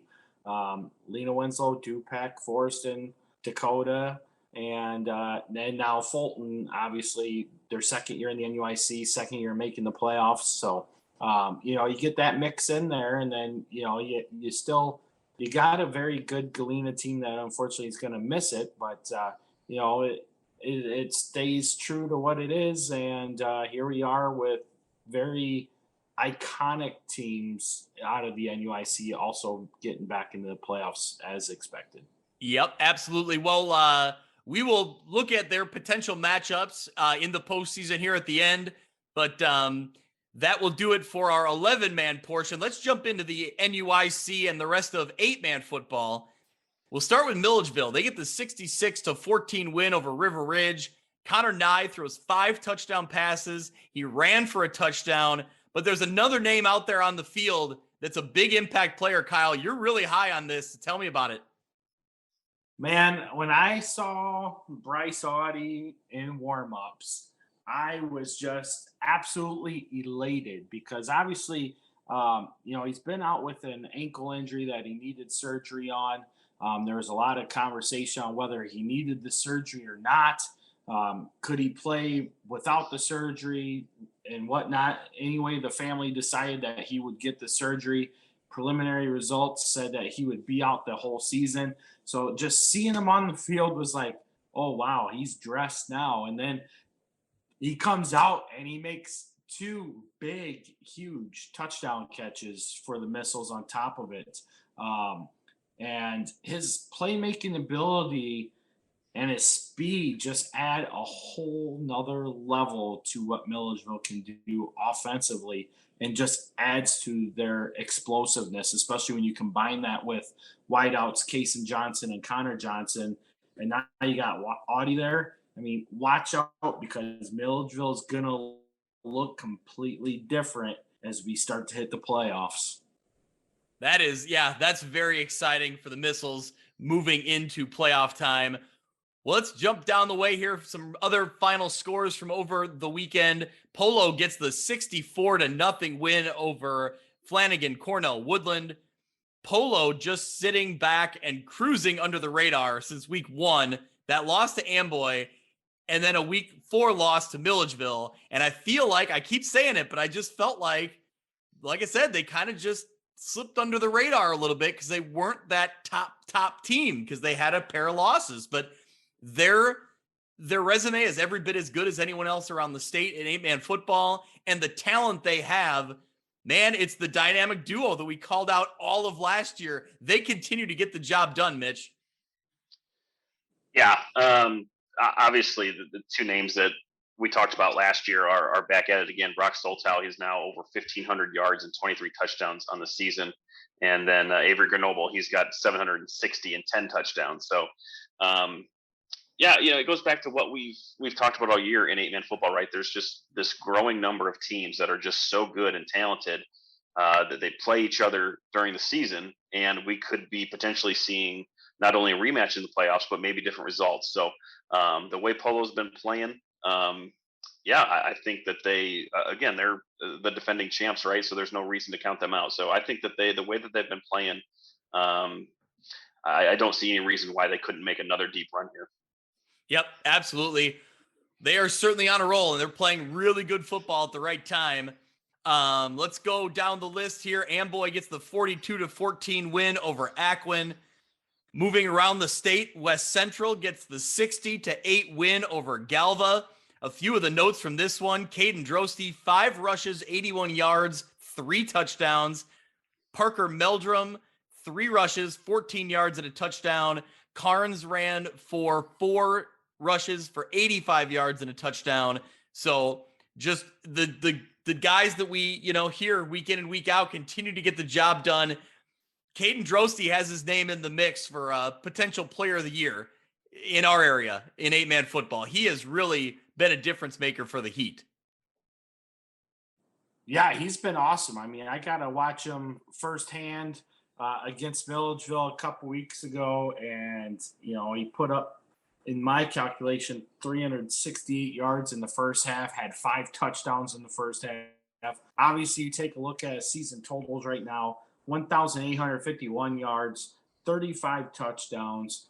I mean, his ability to break away from teams is just unbelievable. Obviously, back to offensive lines, West Central, when you take a look at, they have a lot of size on that team. I mean, even Mason Carnes at quarterback. I mean, he stands probably 6'1", 6'2". He's got to be pushing 210, 215, maybe even 220 pounds. I mean, he's got a physical stature about him. And then you get him on what Kirby's got going on here is somewhat of an 8-man version of a triple option offense. You put him out in front, and then you got Drosty just trailing on the outside, waiting to grab the pitch. And I mean, it's unbelievable, because it's one of those things where it's coming, but you can't stop it. And how do you stop it? Obviously, there are ways to do it, but you have to anticipate, and you got to be able to come up and attack. But that's the other problem, is they're so good with it that Carnes could be faking that exact same option, and he'll just stop and throw it over top to Isaiah Steffson for another score. So I mean, it's the way that the Kirby draws it up is just unbelievable, and it makes the Heat a lot of fun to watch. Yeah, I think they're one of the they're one of the favorites in the 8-man class right now, for sure. There's another couple teams that will be in the mix that actually play each other in week 9. We'll get to that in a second here. A few other results. South Beloit gets the 58-22 win over Orangeville, and Ashton Franklin Center gets the win over Peoria Heights 58-18. This is a game that was postponed on Friday, made up on Saturday, and it's AFC coming away with the big win. They clinch a playoff spot, and this is a really good story.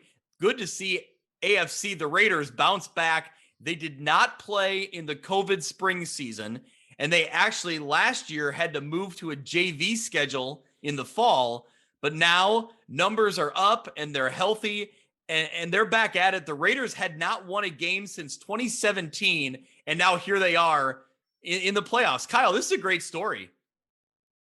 It is an excellent story. I mean, I've been talking with the athletic director at AFC, Tracy Gittleson, quite a bit over the past couple weeks, as she's been conversing with me, trying to get more recognition for AFC, and it's been kind of hard for us to cover them, especially because they're in the North 1 division, where the rest of the NUIC teams are in the North 2 division. And I explained that to her, and I think she had a good understanding, but at the same time, she just wanted to make sure that the Raiders were able to get some recognition. And since then, I've been in contact with her regularly to get the stats for the kids. And obviously they're led by Carson Roof, who is their quarterback. He has over 1,500 yards passing. And if you take a look at his passing totals compared to the rest of the quarterbacks I have on my statistic list, he's the leading passer in the area too. So wow, obviously they're able to do a lot of things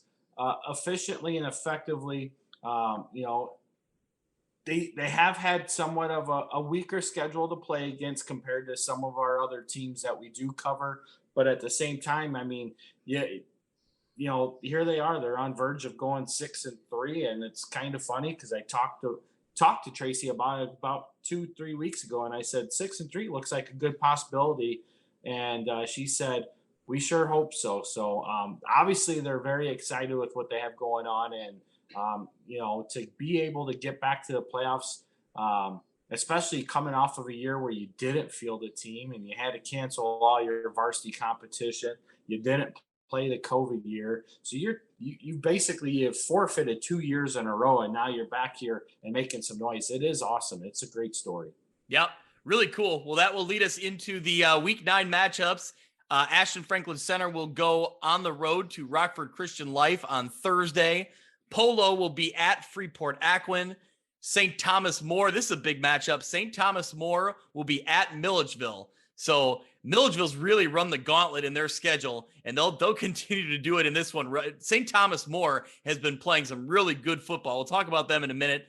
But Flanagan Cornell Woodland will be at Ridgewood on Saturday, and River Ridge will be at Orangeville. And the other big matchup from not necessarily our area, but around the state, how about Milford Cisna Park at Decatur Lutheran? 7-1 Milford Cisna Park against an 8-0 Rockford or a Decatur Lutheran team. That's a huge one, Kyle, right before the playoffs start. Well, yeah, I mean, obviously the Bearcats were ranked number 1 at one point before they had that upset loss that they took here, 2 weeks ago now? And LSA, on the other hand, they've just been running away with everything. And, it's kind of funny because you see two different style attacks. MCP kind of uses more of a wing T style offense, similar to what Polo does. Their defense, they play basically like a 3-2 defense and then 3 DBs, but their linebackers line up right off the outside edge of the D ends, almost like they're playing a stacked 3-2. And it's an interesting concept, but they definitely are able to seal off the edge very well against the run teams, which they had a lot of success in defeating Amboy with that. On the other hand, LSA kind of uses a 8-man version of a Wildcat offense with Leighton Miller at quarterback. And obviously, we've seen what he's been able to do so far this season with just shy of 2,400 yards rushing already with 35 touchdowns on the season. So this is definitely one of those games that will be a measuring stick of what's to come once we break into the playoffs. Man, when you started texting me the numbers from Leighton Miller from Decatur Lutheran, man, 35 touchdowns this season. This kid is doing some work. He is, man, it's impressive. Yeah, I think, I'm trying to think what he just had this past week. Coach Hotman had texted me. He had 11 carries for 367 yards and 6 touchdowns just this past week. Yeah. Making it look easy. So yeah, that one between those two, Milford Cisna Park and Decatur Lutheran, huge matchup. A big matchup in our area, St. Thomas More coming over to Milledgeville. So that's St. Thomas More at 6-2, Milledgeville at 5-3. Kyle, is St. Thomas More healthy now? Had they been banged up earlier in the season?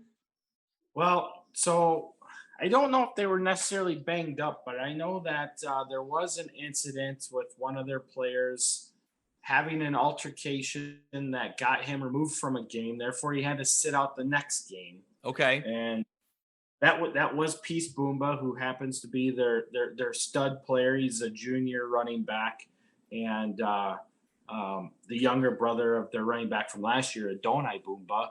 And since his return, it definitely shows that Peace needs to be part of the offense for STM to have success.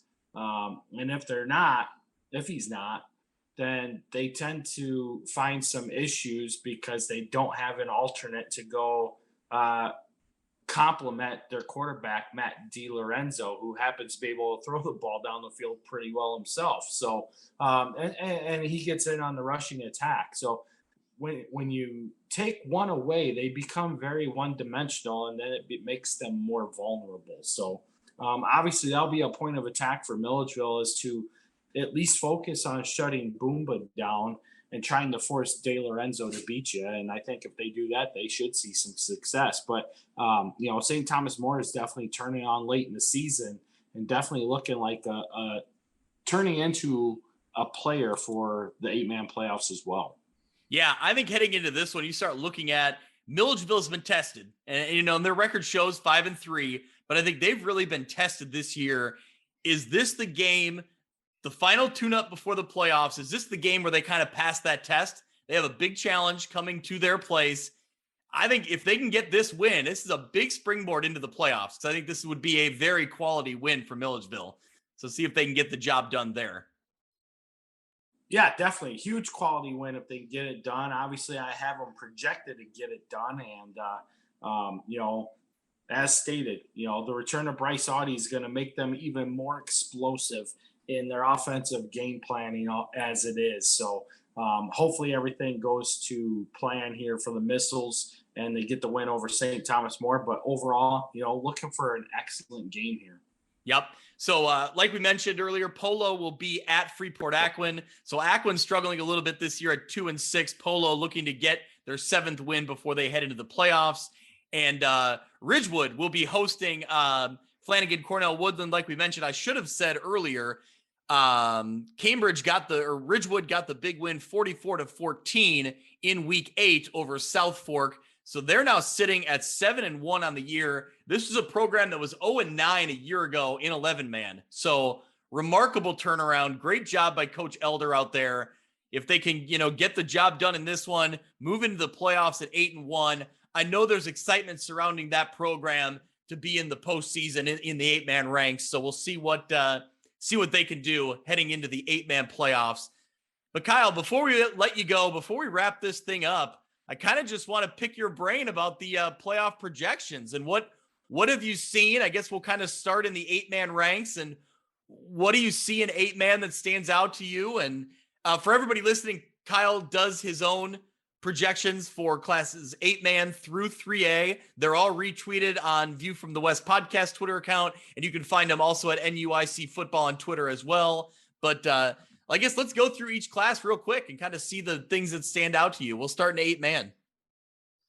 Obviously in 8-man, the way that it's starting to shape up, we're going to definitely see the top 8 teams truly get the top 8 seeds. And if everything plays out as such, obviously, as we've discussed for probably the past 2 weeks now, we're going to look at a very excellent quarterfinal, semifinal, and state championship level of play throughout the playoffs. So it's going to be a lot of fun to watch. Obviously, this 8-man division, this is the second week in a row where we've had a lot of stability. Nothing has changed as far as how my projections look thus far. So, obviously, we've stated some games that could throw a fork in that. But if everything goes as expected, we're setting very well for some great matchups coming ahead of us here. So a lot of fun to see. Obviously grows the excitement of 8-man football too, because this would be awesome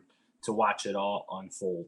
Yeah. One of the matchups that stands out to me in your projections, St. Thomas More, team we've referenced, playing really well right now, depending on what they do against Milledgeville. Either way, they have a quality resume coming in. How about their matchup against Pawnee? Pawnee seems like a sneaky team as well. It's sitting at 6-3. Well, that's just it. You take a look at both those teams, and they've been consistently in our state rankings all season long. So obviously a top 10 matchup there in round 1 just gives more allure to everything that we have 8-man football. 16 teams get in. There's only 27 teams playing 8-man football. The chance of big games happening all the time is always there. So it just creates more excitement. And obviously you're going to see that there in the first round with that first round matchup. But, another one that I really do like, and it's the Polo Hiawatha game too, down at 6 and 11 seeds. They played earlier this year as well. Polo won that game 44-32. So, and I don't know if you paid much attention, but Hiawatha just took a loss to Central City, Iowa. And I was taking a look at some of the things they had. And as far as 8-man football goes, they're ranked 127th in the country in 8-man football.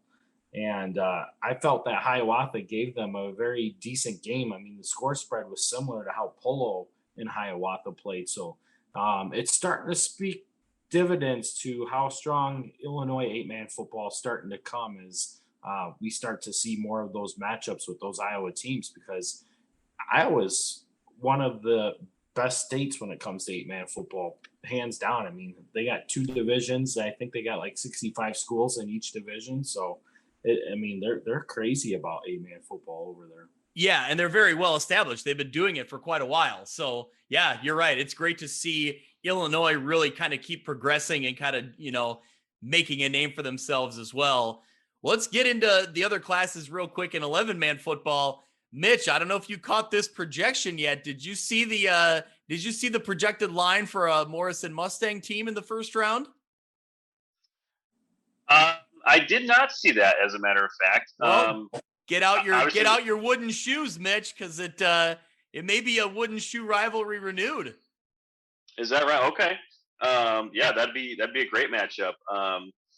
As you talked about previously in the track recap, in the Morrison game. I watched this. They had the Athletic Boosters. Shout out to the Morrison Athletic Boosters for putting this on Facebook Live. They're playing really well. The Danny Mao and Chase Newman connection was really clicking in that game against Leroy. So I've always said Morrison is a lot better than they were last year. They've been playing really well. Their losses have either been close, or except with the exception of the Newman game. So obviously they still have to get in. But as I think Kyle's projections show, he expects them to beat Erie Prophetstown. I think the way that they played this week, I think that could hold true. So if that happens, there would be not many settings better than a Morrison Fulton playoff game. Yeah. Other ones that stand out to me, how about the 8-9 matchups, St. Bede and Rova Williamsfield? That's an interesting one. The crossover between the track and the Lincoln Trail. What did you see, Kyle, in 1A as you've been going through weekly with the projections? Well, 1A over the course of the past 3 weeks, again, the same 32 teams keep populating the projection field. So really right now, the only question mark really is down in the southern half of the bracket with Madison, as they have a game this week with Trenton Westland, which they are almost a 2-touchdown favorites in that game. But Madison's one of those teams that they only played an 8-game schedule this year. So their record's 4-3. They do have to win this game in order to get in. And, it's one of those games where if they don't win, it could definitely change how 1A looks just a little bit. It won't be a big change, but we would definitely see a team like most likely Shelbyville fall back into the 1A field, which would provide more depth to Class 1A. But overall, not too many changes. Obviously, there was a couple losses. Calhoun took a loss last week that kind of shook up some of the things down south. Up top, though, in the north, not a whole lot's changed. Some of the things to really pay attention to are the 15 and 16 seeds in Chicago Richards and Chicago Corliss. While both those teams are favored to win their games this week, Corliss plays Chicago South Shore and Richards has Chicago Ag Science. That game with Richards and Ag Science, both those teams are 4-4. Ag Science is a 4A school, so obviously that would definitely throw a little bit of a dagger into the 1A Northfield if they were to lose that game. And, I was talking to Steve Susi this morning, and he was giving me a little joke about Corliss and Richards both making the playoffs. He goes, what's going to happen if one of those teams loses? And I mean, that's the unpredictability patterns that we have when we're trying to look at the Chicago Public League, because wow, things look good on paper. There's always something in that league that just blows it all up. So week 9 is always interesting, especially when you got the CPL you got to keep a track of. Yeah. Let's jump into Class 2A here. And, when I start looking down 2A, in the North bracket, Wilmington stands out to me. I just, they're a defending state champion for a reason, right? That's the team. That's where my head goes right away in this bracket. Yeah, I mean, obviously you can't ever overlook Wilmington. I mean, they have been a staple in the playoffs for many years. They've won 2 state titles. Obviously, their most recent title was just last year, but I think this is like their 23rd or 24th, something like that, consecutive playoff appearance. So obviously they have a lot of history with them, have a very unique field, very intimidating place to play at their place as the team enters out of the forest through a tunnel of Harley Davidsons. I did see a picture of that on Twitter. Okay. Under a firework display show and everything else. It's really cool for small school football, the way that they do their pregame stuff.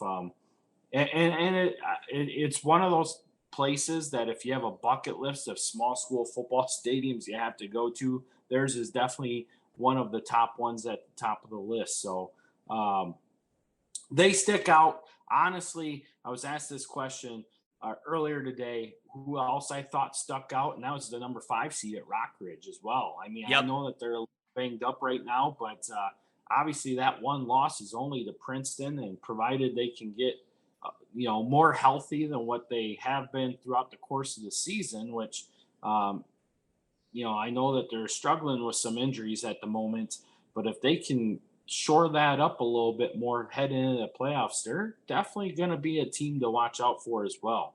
Well, I mean, we say that, they're struggling with injuries, but they haven't really been struggling. They won the game huge this past week with Connor Dean stepping in at quarterback. And I don't think he's ever really played quarterback for a significant amount of time. And then he threw 3 touchdown passes. He looked like a natural back there. So, that team is really interesting. And I really I hope your projections are right, and I hope that it holds. I want to see Dupek and Newman in round 1. That's a cool matchup. Taking a look at the projections and games that I would be looking at to go to in round 1, there's always that scenario where I got to pick a good game to go to, and that's the one I keep eyeing myself. So I'm with you. I want to see Dupek, Newman, and Pecatonica, and if that does hold, that's where I'll be on Saturday when we kick off. So definitely excited for. Yeah, sounds good. All right, let's get into 3A before we wrap this up. And man, I'm just going to throw out some names here.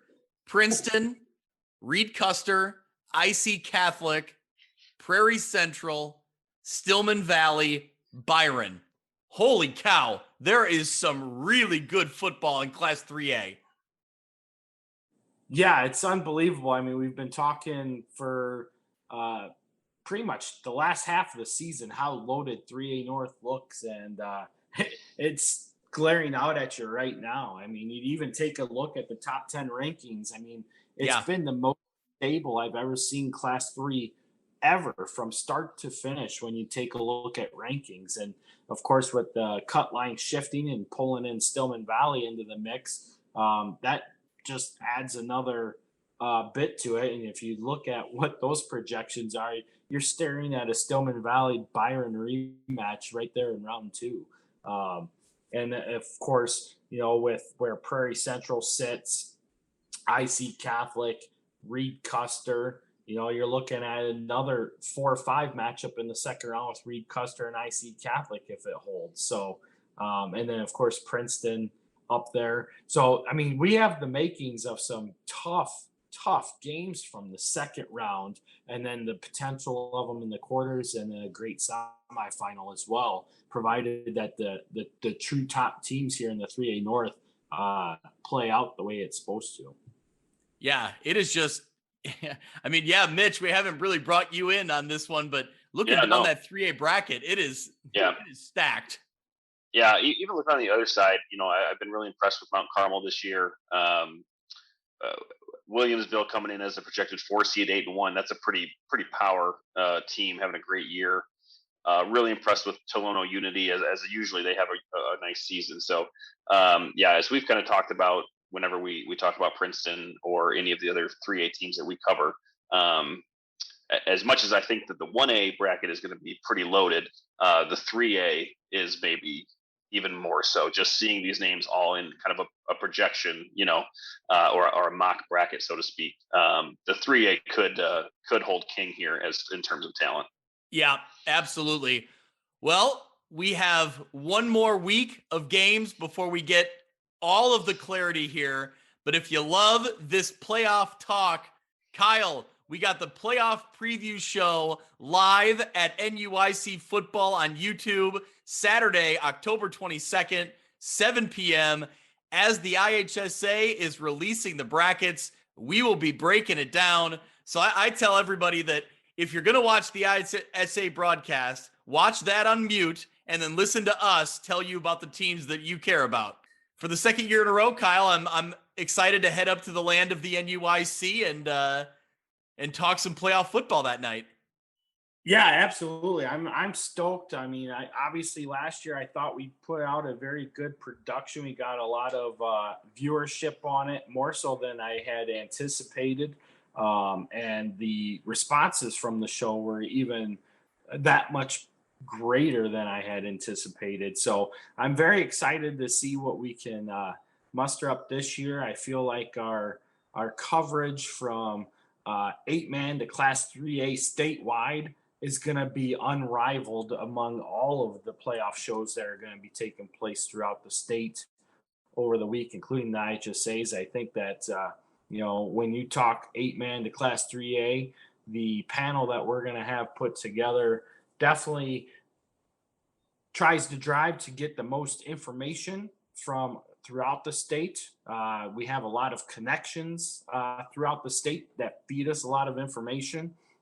Therefore, it allows us to give us the best assessment on the teams. And, if you love small school football, our show is the one you want to tune into, because I can guarantee you the Chicago ones, they're not going to talk much about on the 8-man through Class 3A, and whatever they do talk about, they're only going to talk about the perennial powers that they know. Outside of that, they don't have much information.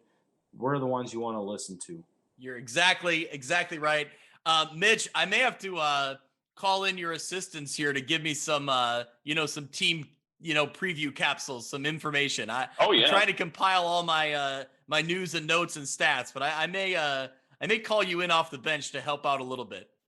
Yeah, ready to assist in any way that we can. So yeah, looking forward to it. All right. Well, before we get to that show, we will we'll have an Instant Reacts podcast on Friday. Mitch, I don't know if you want to jump on or if it'll be the guys from WQAD, but we'll have an Instant Reacts podcast for sure. No, yeah.